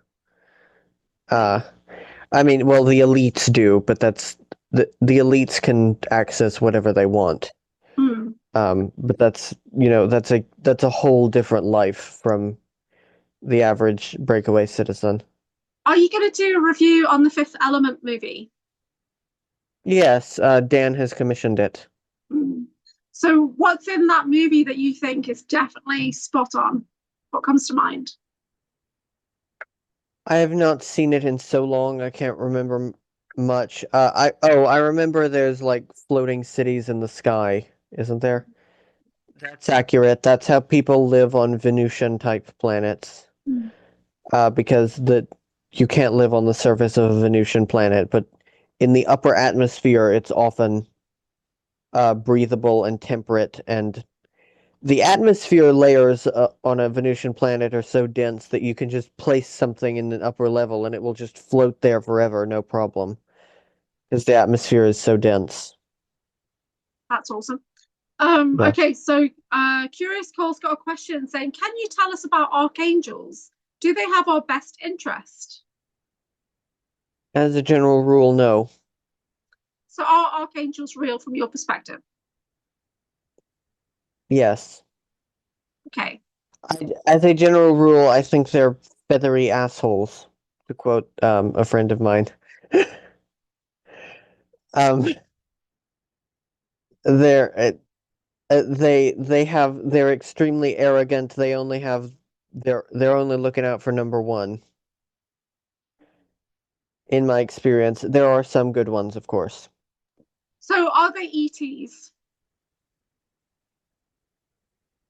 They're higher dimensional ETs, yes. Okay, interesting. Yeah. Okay, cool. Do They're from you like the acknowledge sixth or they're from like the sixth or seventh dimension. do you acknowledge your guardian angel? Do you get into things like that? I don't get into things like that too much. If I have one, I thanks, dude or ma'am. They're like that all the time. Dan Guest had a question which I can't find now, but it was about giants on the planet. So do you remember like interacting with giants in like going back in time, or what can you tell us about Yeah, giants? Yeah. yeah. Montauk, the Project Phoenix actually is who eliminated the giants on Earth, and I was a part of that. I'm not proud of it, but yeah, that was a thing. And also the ancient builder race, which I talk about occasionally, which you hear about sometimes, were giants. They were about 30 feet tall. They looked just like us. And some people think that we are actually them. Um, and that the whole Anunnaki narrative is complete nonsense. That's a theory that some people subscribe to. I'm open to it to some extent. I don't buy the Anunnaki story all the way Because James either. wanted to ask about Anu, and I don't think James is here right now. What do you know about Anu?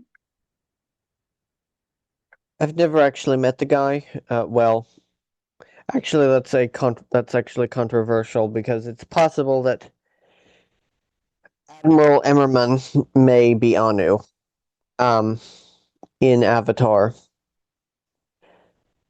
It's you know, I've never met the guy. I think he's one of the less bad ones. Um, as a rule, as the upper crust Anunnaki go, which is, that's not saying much. Do you think they're all incarnated now, or these ancients? Are we them? I don't think they're incarnated. I think that they have avatars in operation, and that their real selves are operating these avatars from a tank somewhere. Ah, because James gets a lot of memory, and he always asks that question: do you ever wake up in a tank and stuff like that? He does ask that question a lot. Hmm. That's interesting. Yeah. Okay, he might Mhm. need to have a chat with you. I think so. I've been wanting to have a chat with him for a while. Yeah. James Wickes Yeah. and the Wizardwickers and I are really aligned on some things. Like I know he's got Shiva DNA and I've got Kali DNA. We both have memories knowing that we have like Arcturian versions or whatever of ourselves in pods, and our consciousness gets beamed into this Hmm. version. And I used to joke with him that we're like two peas in a pod. And then somebody said, I see you both in the same location in pods. And we were just like, whoa, okay. So he's also a black dragon void soul, and I'm a void dragon, but I'm a golden dragon, so it's slightly Hmm. different. But we're same soul dragon family. Anyway, so James will be watching this back anyway. Okay, so was there anything else you wanted to tell us about the giants before we move on? Why did they get rid of the giants? Why did they do that? I don't know, Okay. to be truthful. I think because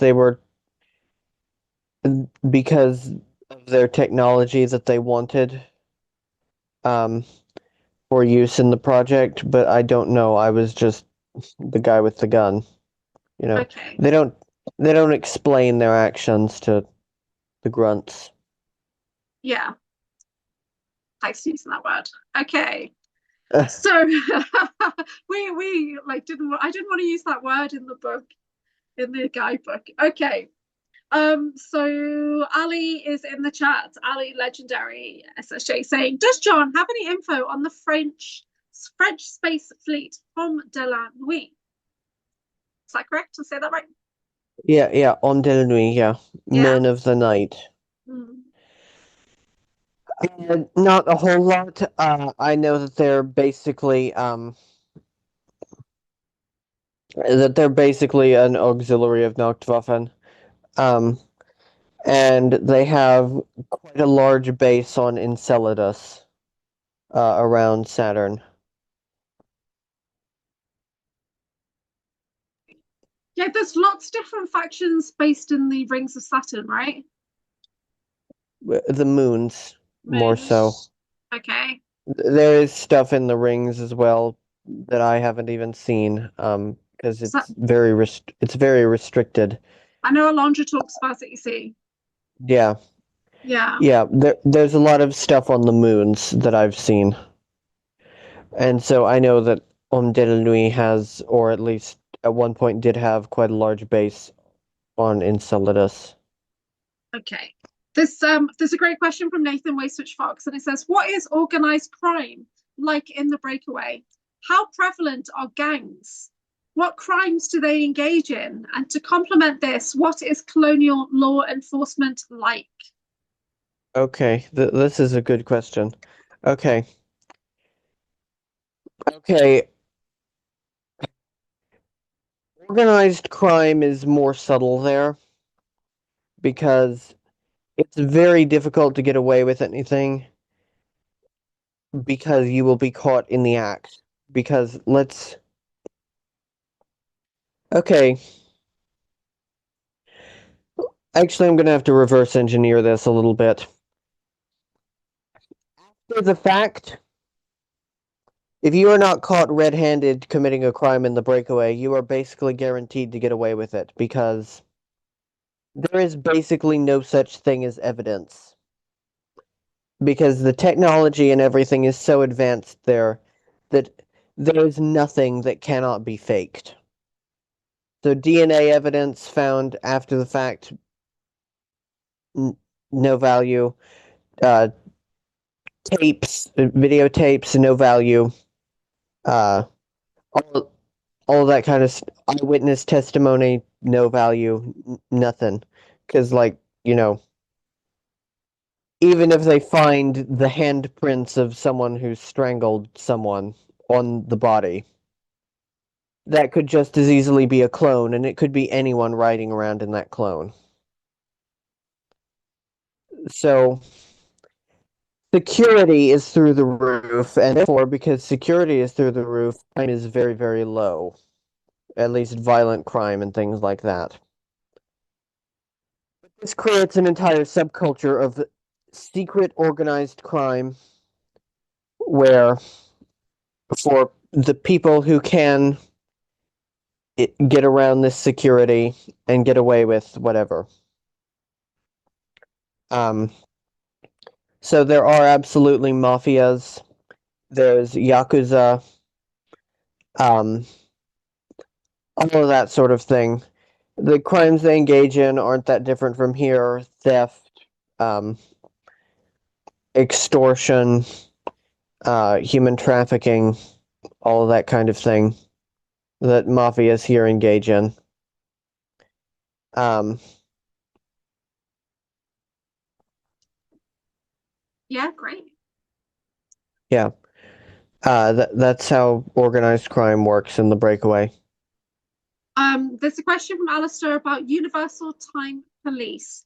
Did Phoenix have any consequences because of time travel? We encountered the time cops a few times, yes. We had to fight them, and we usually lost. Because there are time police who answer to the timeline herself. and the timeline herself resists change. And yes, this timeline considers herself to be a female entity because timelines are conscious, and there are other timelines that consider themselves to be a masculine entity. It's very weird. It's basically like it's I've it's spoken hard to to the timeline. I've had her channel through, and I asked her why yeah. is she allowing all this nonsense on her timeline, and she said, "Oh, you can do whatever you want because of free will." And I was fuming. I was furious. Yeah, I think that's bullshit. Yeah. Yeah. So what consequences did Project Phoenix have? It's still ongoing, right? Yes, it's still ongoing, which is why their time goals it would they are in competition not only with the Time Police but also with other time travel programs existing all over the world. Which is why there is no this is why the timeline changes all the time.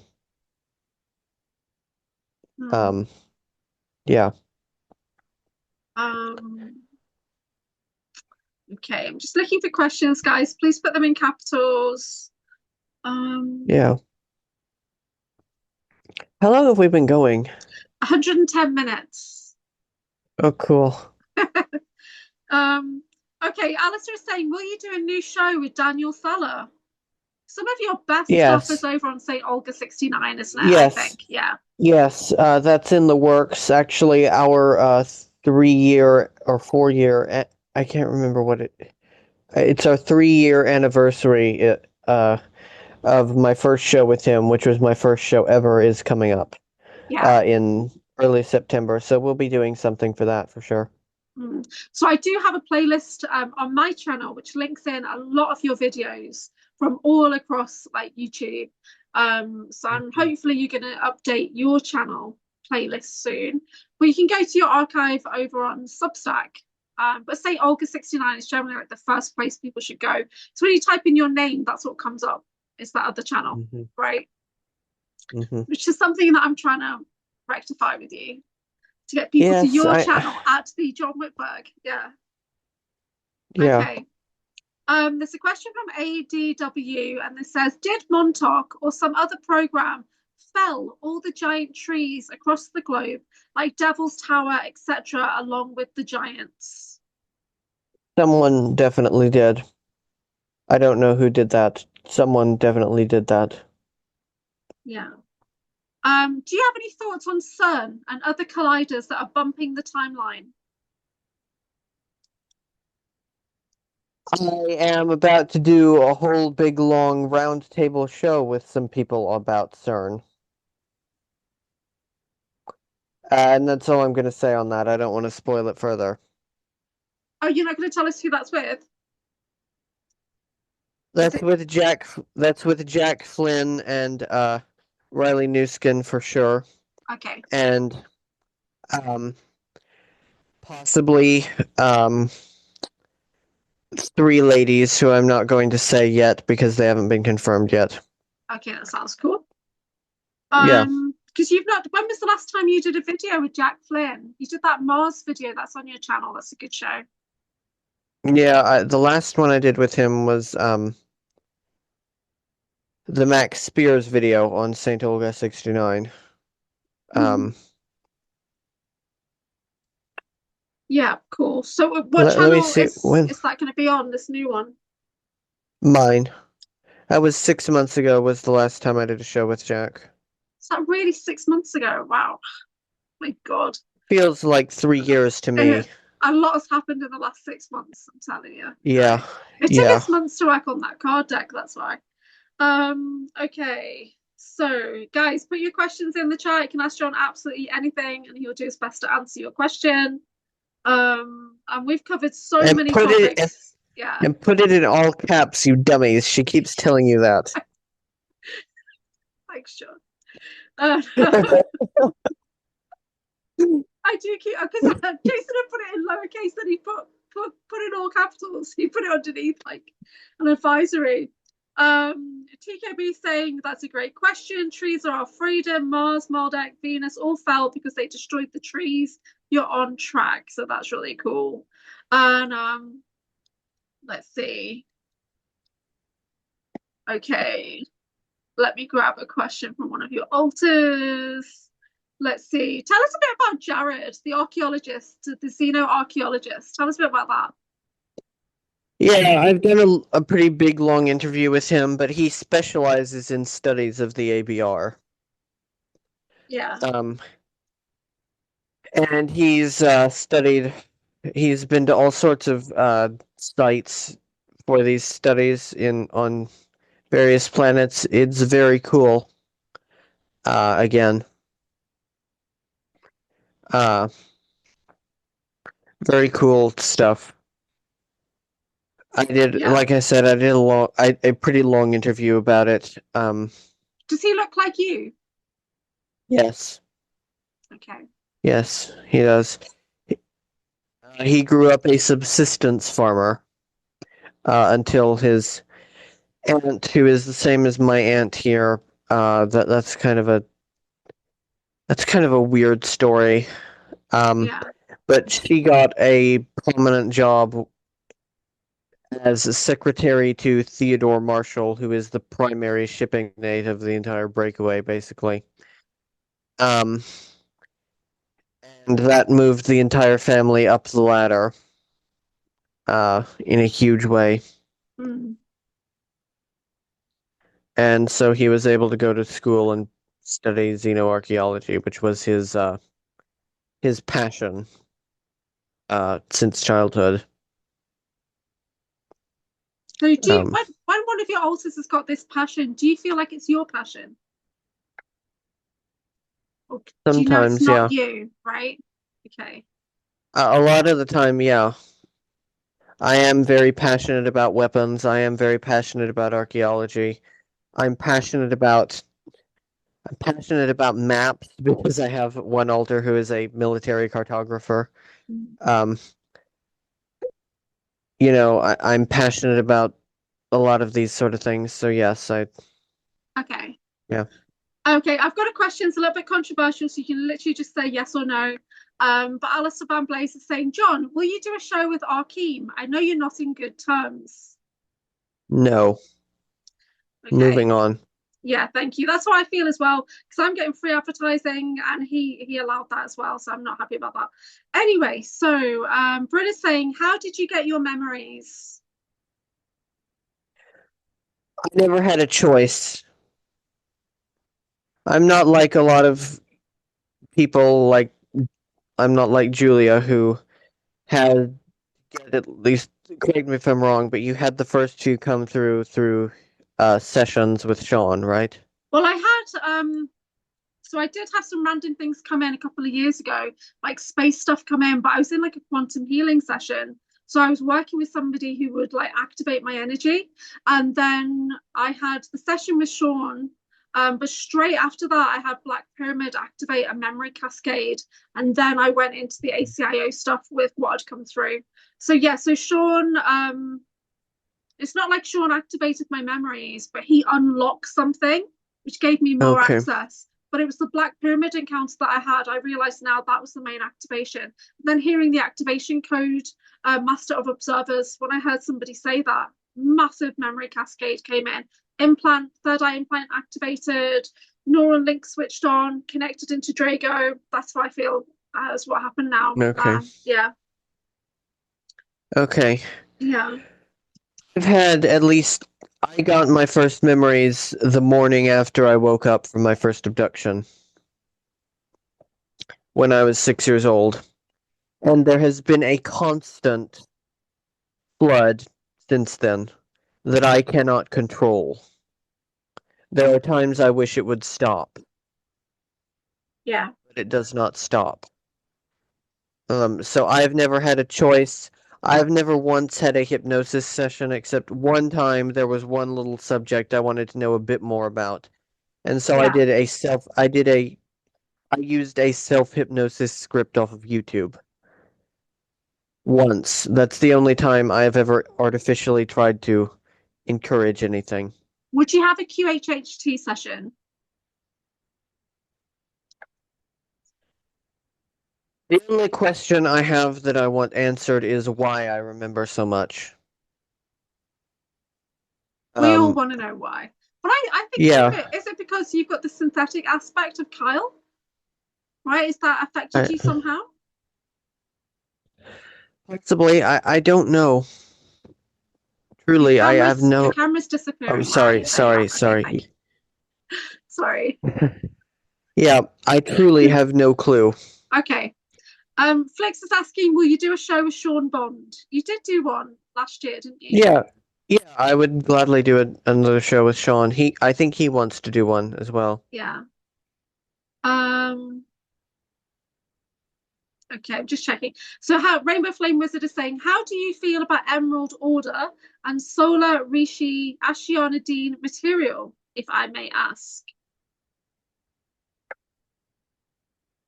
To be honest, I read Ashianadine's book, and it was the most jumbled mess that I've ever read in my life. I don't know whether that's because she really needed an editor or she was high when she wrote it. It could have gone either way. Okay. I probably shouldn't say. I probably shouldn't say things like that on air, but no, let's try to be neutral. Okay. Look, to be honest, Emerald Order.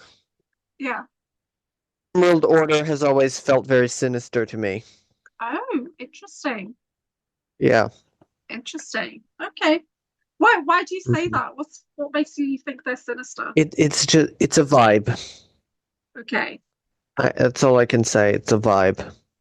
All right. So Nathan Fox is saying, in programming, what do you think determines if an alter will be in the birth body versus clone bodies and synthetics? It's the program you're being used by. Nacht Waffen, the Japanese, and the CIA use you in your birth body. Everyone else either takes your birth body, but then they put you in a clone whenever an enhanced clone or synthetic whenever replicant whenever the going is going to get tough and they need you to do something really physical and they don't want to lose the original, or they just snap your consciousness out and put it into a clone body or a piece of your consciousness out and put it into a clone body, and you're just down here none the wiser parallel to them. Yeah. Alistair's got a question saying, can you describe any memory with Drago Reed? Yes, I can. There's a memory that where I'm in this very weird shower. I believe I was on Miranda around Neptune. I'm in this very weird shower room, and it's like it spirals downward. It's huge, and it's built in a spiral structure, spiraling downward, and the water drains off the edge towards the center of the spiral, and it's hollow in the center, and it goes down into a drain down there. It's very weird architecture. Something tells me that was probably built by an ET and we took it over, because I can't imagine a human mind architecturing a shower room in that way.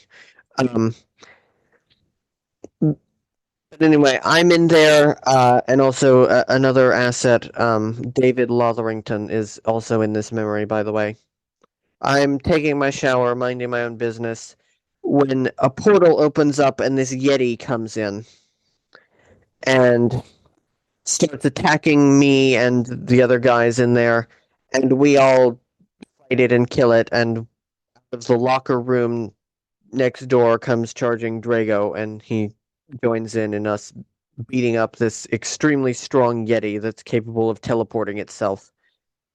And so we kill it with our bare hands. That's a memory I have of Drago. When Drago tells it, it's funny because he talks about dicks swinging in the shower. I do have your typical scam dude in the co-host show. I think so anyway. Yeah. Like just men naked fighting yetis in the shower. Yeah. Okay. Yeah. I mean, that is how it was. Yeah. Okay. That is how it was, yeah. So who remembered that first? Did you remember? Me. Okay. Me. And what did he look like, Drago, or did he look like Yoshiro? He looked like Drago. Okay. He looked like Drago.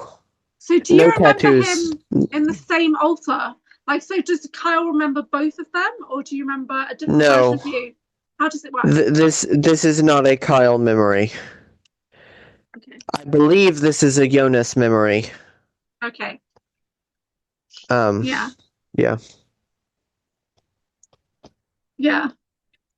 So Rachel is saying, better late than never, Julia. In future, you could try starting questions with QQQ.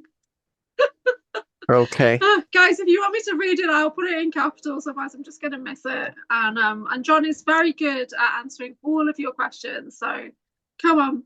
Rainbow Flame Wiz says, what is your perspective on Dan Winter and centripetal implosion?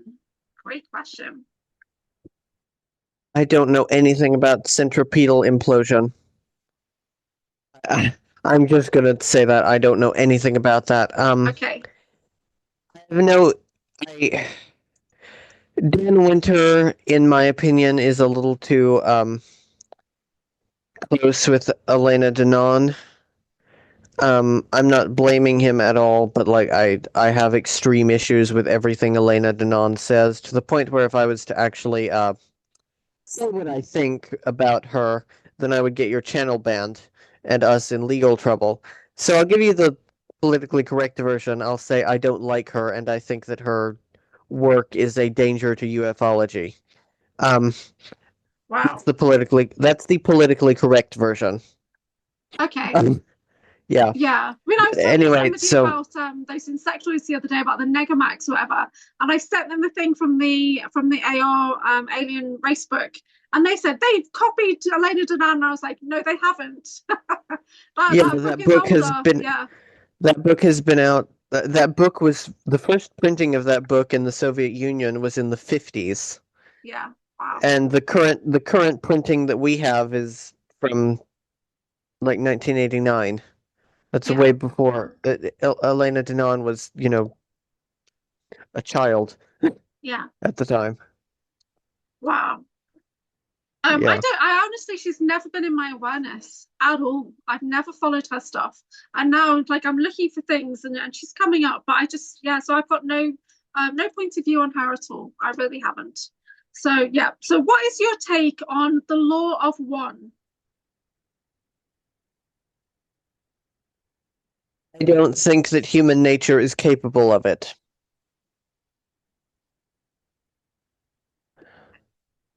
Yeah. Cool. Yeah. Do you want to go into that a bit or not? No, I think that humans are in some ways very selfish beings, but I also think that we're a little too progressive for that sort of thing. We're too driven to move forward and to progress our species. Yeah. Which is fairly unique, by the way. This is part of why ETs contract us out a lot. Because ETs, when they invent something, a lot of them just stagnate that. Yeah. Humans are unique. We continue advancing that technology. We combine it with other technologies in ways that they would have never dreamed of. And we create. And I think that drive to create conflicts with the law of one too much. Okay. So changing the topic slightly. So in the Breakaway Oracle, we do talk about MK Ultra. This is the card for the traditional. Have you been watching the MK Ultra hearings? I have not. Okay. I have not. I should get caught up some, or if someone in the chat is informed, please text me and Yeah, catch Jason me is up. very So well informed. Jason's been following a lot of the UFO disclosure drops and all that kind of stuff. Have you been looking at any of the UFO files coming out? a little bit. There is some really cool stuff in them. Yeah, Um, but it's still not enough. yeah, What they need to get into is what they need to start disclosing, I think, is that alien abduction is a real phenomenon. That there are people who have been abducted, there are hybrid children, there are hybrids walking among us, including you and me. We are both hybrids. Um, yeah. they need to start getting into that, and then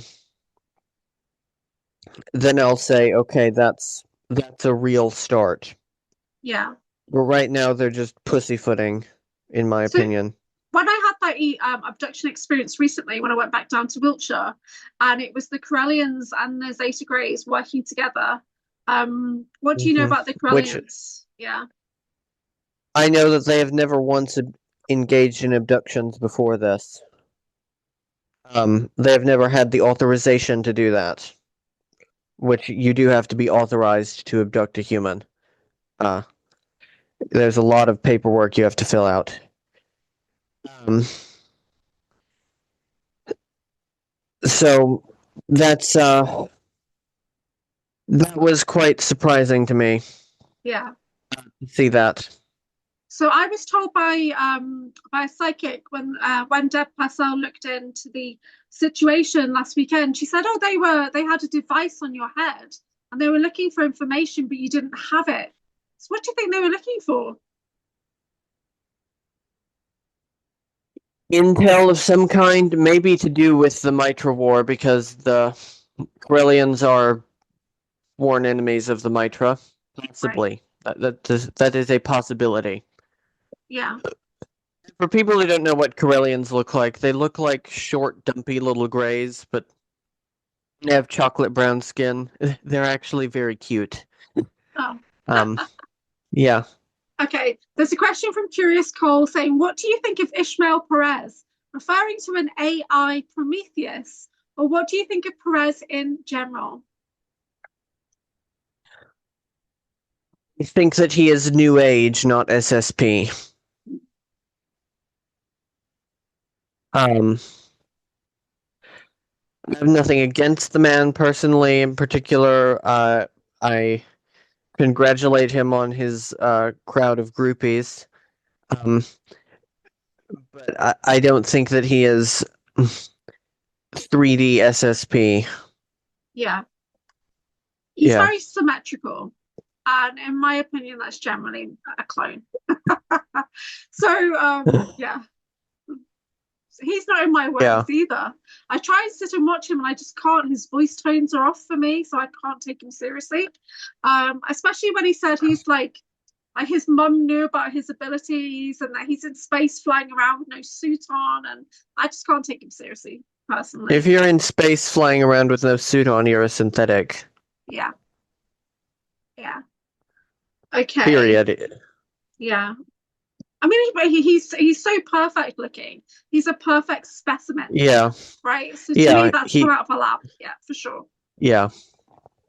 Okay. So there's a question about what do you think about water consciousness, wholeness, healing to our waters, that it can wash away distortion, possessions to humanity and Earth? I don't know enough about that. Okay. What do you know about undersea programs? Okay, there are undersea programs, yes. I had one alter who was part of one called Black Manta, which is part of underground and undersea annexes of Diego Garcia. That's probably my darkest, scariest altar, incidentally. His name was Ezekiel. I have since extracted him and put his consciousness into permanent stasis. Because he's a danger. It would be a danger to society if he was to ever be able to come out and take over me. So he is in permanent stasis under a whole mountain of seals in a box, locked away in a mirror-lined box, locked away deep in my astral field. Yeah. Diego Garcia, we can go into a little bit because I have an altar over there and I see through her eyes occasionally. For me, that was part of Indian SSP when I was placed there. So, yeah. That's where they make the chimeras that you sometimes hear about, the chimera abomination creatures. They also have, for training, they have this tank, this humongous tank, and in it there is this black eldritch abomination creature that I believe they captured from another dimension. I don't believe it's from a world anything like ours. And they'll throw you in there, and you have to fight it and survive. Yeah. Yeah, that's a thing in Diego Garcia. I've heard that account from a few people. It happened to me as well. Yeah. There's a question from Alistair, which I can actually speak to. It's saying, do you think Aaron McCullum is alive or dead? Aaron McCullum is alive. I have located him. He is no longer SSP. He is no longer anything to do with our community, and he does not want anything to do with our community at all. He is literally protecting himself and his family. Yeah, Aaron McCullum was one of the people who abducted me the first time. He was one of the MPs in the van with me and the other kids as we were driven to Cheyenne Mountain. Which I do not hold against him at all. I completely and totally forgive him for this. I've also been on abduction teams. Yeah. I have a playlist for Aaron on my channel, so you could, because his content is fantastic from 15 years ago. Mm-hmm. But then he literally went AWOL, and people tried to find him, and I found him. But yeah, he's not open to being contacted at all, guys. He really isn't. So watch the videos.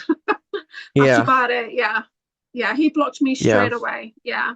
And I remember him. As an alter. I remember him being British. I remember him from the Stargate in Yemen. I remember him from that. That's how I remember him. He was on my team. Yeah. Mm-hmm. Okay. So moving on. So do ADW saying, do the breakaways / SSPs care about the World Cup? Was Argentina supposed to win? Okay. They don't care about the World Cup, I don't believe, no. Except maybe, again, some of the elites might have it as one of their hobbies. You know, the regular people would not have any access to even know anything about what's happening down here except very late. They get snippets of our media long after the fact, because all of our stuff is broadcast from satellites, which broadcast out into space, right?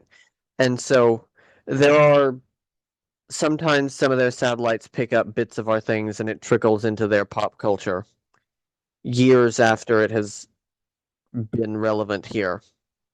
That's about it. That's about it. So if they learn about the World Cup, they won't know what to make of it, and it will be, 20 or 30 years after fact. Except, again, maybe some of the elites, because the elites a lot of times do collect things from Earth. They know about Earth and all of that, but that's... Again, the lives of the breakaway elite is a whole different world. Do you think they watch our podcasts? Their intelligence service sure does. Right. Okay. Interesting. There's something I'm not sure I should say about it. I know that some of my podcasts have made it up there, and that's all I'm going to say. Wow, that's cool. I wonder if they know who I am. I don't know. because I don't know who I am. Anyway, TKB is saying, if ETs can breathe our air and walk and stand up without our help, are they from Earth? Which means we are being double-crossed on Earth. Okay. No. There are millions upon millions of Earth-like planets out there. It's not unusual for there to be planets like ours, and it's not unusual for beings from one to be able to adapt and live on another. If it's yeah. Luda Eckler is in the chat, but I'm not sure what is he's put Heinzedat, Bremen time, BT, Bremerhaven. Thank you, dears. So yeah. Okay. Okay, that's Guten really cool. Tag. Guten Tag, Luda. So, okay, I'm just looking for more questions, guys. Give me a second. So if you've got something, pop it in there. I don't see anything. Oh, hold on. Don't know if my chat. No. Yeah, much love. Lisa's in the chat now. Lisa Watson. Much love to you. Everyone gives you lots of love and blessings, by the way. Yeah, they love you. Aww. Yeah, they do. I have such a great crew over here at AnchorHaven and great mod team as well. So thank you, everybody. Everyone is so respectful. I've not seen anything going on. Matthew West is in the chat. Peace and love. Hope John as well. Does he have any info on the diplomatic relations with the Germans and the Anunnaki in the inner Earth? In May 2025, I saw the German/Anunnaki relations. The Germans and the Anunnaki are on very bad terms. I'll be back in a second. You keep talking. Okay. The Germans and the Anunnaki are on very bad terms because the Germans are aligned with the Draco as their main benefactors in their struggle for empire.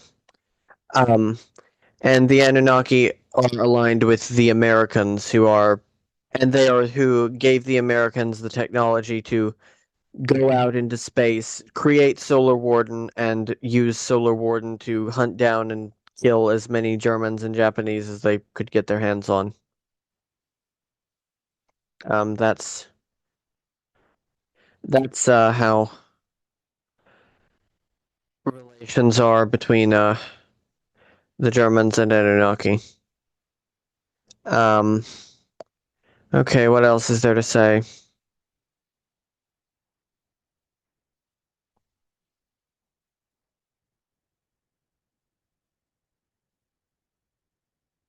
What else is there to say?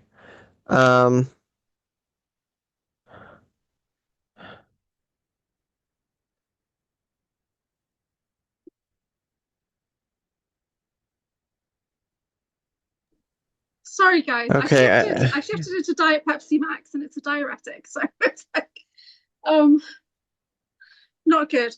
Questions? Okay. Yeah. Okay. Rachel's saying we love you, the two J's. Aw. ADW is saying, who is in control of Alpha Centauri? It's a Draco property. Pretty uncontested. And there is a huge German and general breakaway presence there on a planet called Centurion, which is not actually a planet, it's a Dyson sphere whose outer layer was terraformed millions of years ago, but it's still it's functionally a planet. So there is a question from Curious Cole saying, can you tell us something new to us? I've been telling you new things all the time. I know. I don't know how to answer that question. Yeah. There's a lot of information that people who are not Listen, familiar with your work will be surprised. Yeah. I'm extremely overwhelmed at all hours of the day and night with the amount of stuff in my head. And it's very hard for me to focus in on it unless you tell me exactly what you want. Yeah. So I'm sorry, Colleen. Just it's amazing. You've got to be more specific than that. I'm sorry. Okay, so Rainbow Flame Wiz is saying, do you know anything about Hydra civilizations, star systems? Hydra civilization star systems. Um, I know of a fish species that is there, that they're quite advanced. They live in these cities that they have bioformed out of coral underwater. They're really cool guys.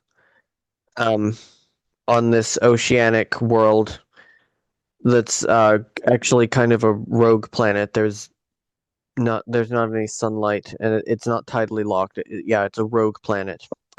Um, under a pretty dense atmosphere of water vapor. Um, and when you go under the atmosphere, it just looks like darkness and clouds. But then you go down, down, down into the water, and suddenly it lights up, and there's these coral cities. That's really cool, and that is in the Hydra Mm. constellation somewhere. Colleen says she's just kidding, John. She's just kidding. Sorry about that.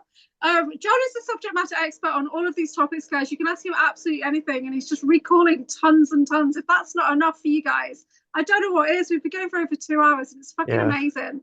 So put your Yeah. questions in. Jack Flynn talks about the Hydra program, where it's hybridization. Do you know a bit about that? I only know what Jack has said. You would be better off asking Jack about it. Okay. I don't think, does he do interviews? I don't know. I've never thought of reaching out to him. Well, He scares me a we're little doing bit, to be this. honest. I think there's something. Maybe We're I do know. we're doing this panel soon, so I can ask Yeah. him if he. I'll ask him Okay. what he knows. Okay. Some. So ADW is saying, what is the largest stronghold of the USA/ICC Breakaway outside our solar system? Corellia. Interesting. The difference between that one and the Star Wars one, in Star Wars they spell it with two L's. Yeah. In real life they spell it with one L. Yeah. That's the biggest American/MIC stronghold. So with the Krellians coming into my abduction recently, they're not even from this solar system. What are they doing here? I wish I knew. They have never engaged in abductions before. Okay. So there is a question from Ava, avert thy mortal eyes. And they're saying, can a person die in the astral, like if they were under attack? I don't believe so. I think you're immortal in the astral.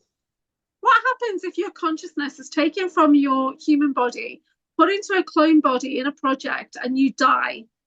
Does it just rehome? Yeah, it rehomes. Okay. That's it. That's actually that's actually probably the safest thing.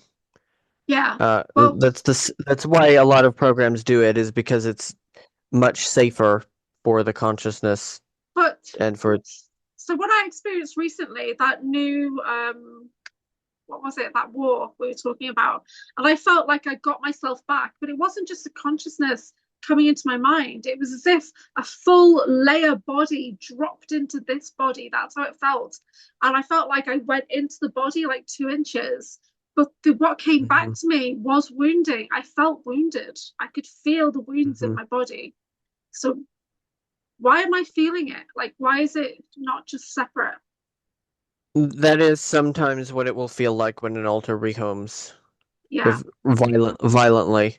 Again, kind of like Altered like in the beginning of Altered Carbon, when he wakes up from stasis and he's reacting violently, even though he's in a different body, but his last body died violently. So yeah, it was pretty violent. I mean, you guys have seen what I've been like for the last few days. I'm still holding my middle a lot of the time. I feel like I've been sliced and diced. Yeah. Okay. Alice is saying, what's your thoughts on duality and nature of suffering? Why souls want this experience? Well, that's deep.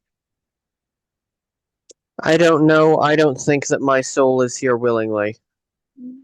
I have a memory that I was a Tau station, and that I was part of a scientific uh, team coming down to study Earth peacefully, and that our ship crashed, and that my soul wound up in the soul trap. So I don't think that there's any element of consent to that.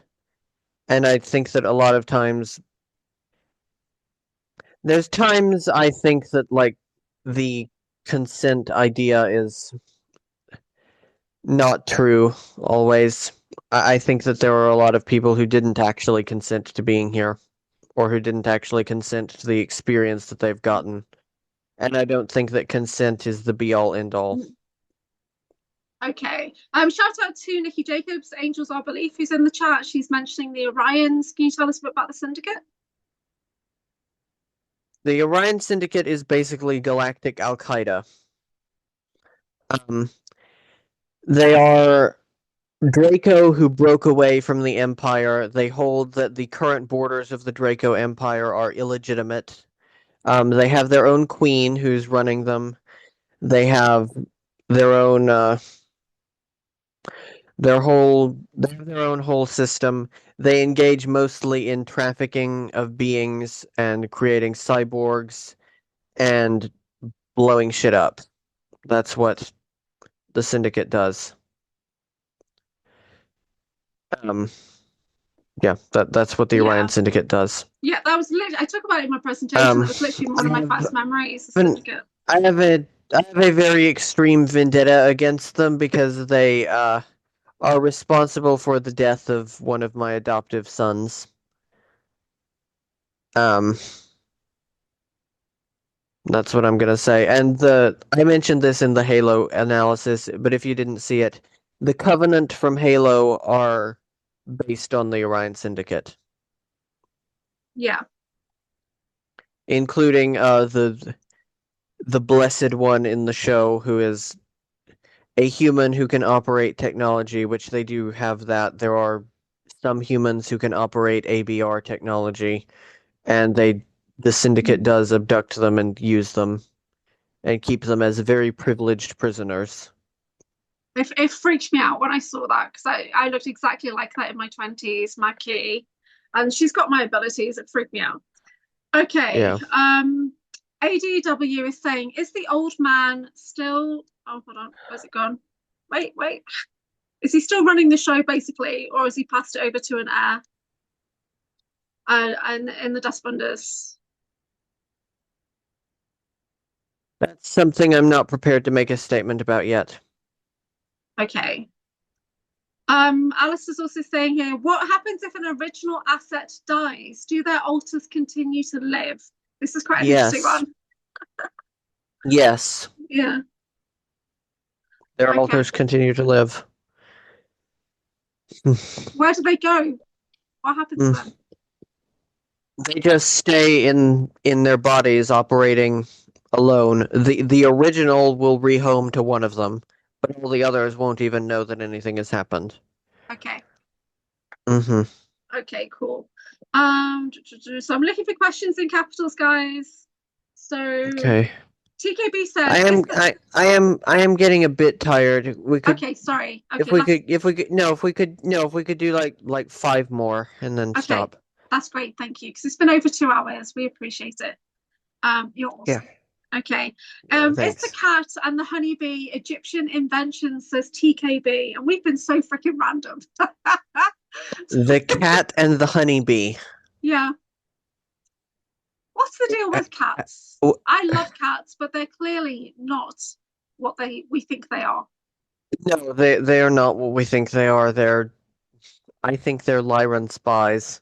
Actually. Yeah, I think they're reptilians because of their eyes. Maybe that too. I don't know about if the cat and the honeybee are Egyptian inventions. That's a very interesting question. Yeah. I don't know what that even means. Like, that they literally created them in a lab. So in the movie Captain Marvel, the cat is like the Flurkin or whatever, and it's a ET, and it's really got like tentacles. Do you think cats are like ET? Yeah. I definitely think cats are ET. Yes. Okay. Danny's saying, did you ever meet Raynetta Jones? I don't believe you've communicated with Raynetta before she passed away, did you? Briefly, we had a conversation on Messenger like a week before she died. Oh, Um, wow. yeah. I have not encountered her in the programs that I can remember. She recognized me, though. I think at least I think she said she recognized me. So, Why do you think so many people recognize you and Drago? I don't know. I guess we're just everywhere. Yeah. I mean, Draco and I are in Oh. clone programs, so you'd think more people would recognize me. But it's a kind of a good thing that they don't right now, because those that do don't want to talk to me. So if you think Mhm. you know me, guys, you don't. You Yeah. don't, yeah. Okay. Matt West is saying, do you know of the Anunnaki mother, the oracle or black dragon soul incarnated to watch and manage the species? They had her as a weapon and the one. It sounds like you're talking about Tiamat, who they do indeed worship. Yeah. And she is, but like not in the way we would think of it. It is sort of like how you described it. Um, Okay. that's what I can say about that. And the Draco also worship her,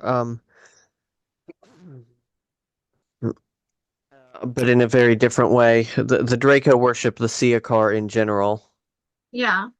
which Tiamat was a Siakar, Mm. um, which were they were one of the original 3 or 4 cedar races who seeded life in the Milky Way trillions of years ago. You know, Yeah. yeah. That's awesome. Okay, Hmm. cool. So I just want to mention, because we'll finish in a second now, if you're dead tired. Your phone is shaking and everything. I'm so sorry, John. We just can't help ourselves. So your books are available for free. You're frozen now as well.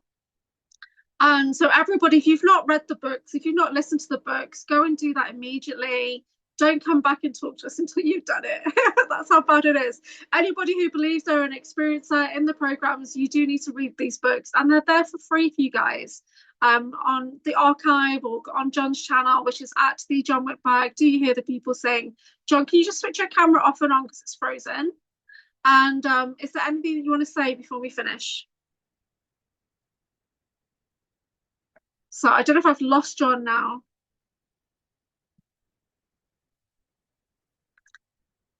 So, oh, I've totally just lost him. He might come back in. But I have lost him for a second. So, guys, please do go follow him. He's also on Substack. And so you can go check him over there. That's like his video archive is there on Substack. He is available if you want to talk to him or whatever. He does work donation based.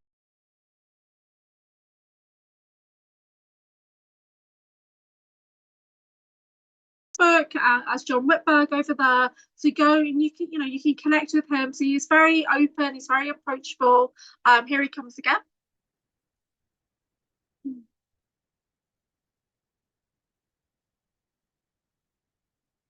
So he's just joining now. Hello. Oh, Hi, can you hear me? There you go. Hello. yes. Yeah. Hello, Okay. puppet. Hello, Puppet. Okay. Hello, Governor. All right. John is probably Uh, one of the most British yeah, people I know. He's so British, you guys. If you don't get that, it's so bizarre. It's like talking to an English person when I talk to John. I So know. I'm far more I scare Americanized than you her. are. It is weird. It really is weird because it's like you grew up in the 1950s or something. Some of the language you Yeah, use and everything, yeah, I know. I'm a temporarily displaced colonial. you really are. Whereas I'm really American and Canadian Yeah, because like part of me grew up in the Dom in Canada. So I'm like I don't really yeah, fit in here in the UK. And I went on a British podcast recently and I yeah. just felt so foreign. I really did. It was mad. And so what's coming up for Yeah. you next? So thank you so much for doing this with us. I know it's been 4 months in the making, but you've been working on lots of things behind the 6. scenes. Wait, oh no, only including the four. Yeah, Breakaway Oracle, collaboration between us both. yeah. So if people go to breakawayoracle.com, there's information about you on that website as well over there. Mm-hmm. Yeah, and there will be more cards available soon because we're working on an expansion pack, aren't we? We're going to start that soon. Going more into galactic assignments. Yeah. Yeah. Mm. So what's up next for me? Finishing volume 5. Yeah. Moving forward from there. And also getting out of my shitty situation in life that I'm currently in. Yeah. So I put your PayPal in loads of times. TKB's linked in the archive as well for your books if people want to download that. But people can always email you at kyledellschau@gmail.com. That is your business email, your working email. And you do work Mm-hmm. donation based, which is amazing because normally people have such high prices on sessions and things. And when I reached out to you last year, you FaceTimed me immediately, which just blew me away. Like I would never have expected you to do that. So it's pretty awesome. Mm-hmm. Yeah. Well.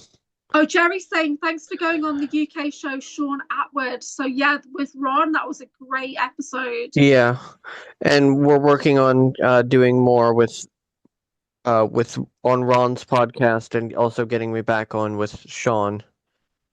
Yeah. That's going to be a series. Yeah, it was such like a rude awakening for Ron. I think he's totally geeked out. He just couldn't keep up, and he was like so hyperactive. Yeah, like you just blew his brain out. it's a little too bad about all the Jesus freaks in the comment section, but you There know, were a few God botherers, yeah, but the mod team was so good. No, over but there. I mean in the comments section. Oh, the comments, yes. It's all like aliens or demons, and you're a devil worshipper because you're a Norse pagan. Yeah, each to their own. But you did a great episode. You really did. It was so good. Yeah. But it's like going back to basics, isn't it? When you go on a new channel. Whereas like with this channel, you've been on a few times, so we can just go straight into really random questions. And we've covered so much today. So thank you so much. We've had like more than 35 people watching at different points as well, which is so good. Mm-hmm. Okay, guys. Yeah. So I'm gonna end it right here. Is there anything you want to say to finish off? I don't believe so. Okay, thank you so much, John Whitberg. Please donate Volume 5, hopefully in November. Volumes 1 through 4 are all available. Yeah, perfect. Okay. You've frozen.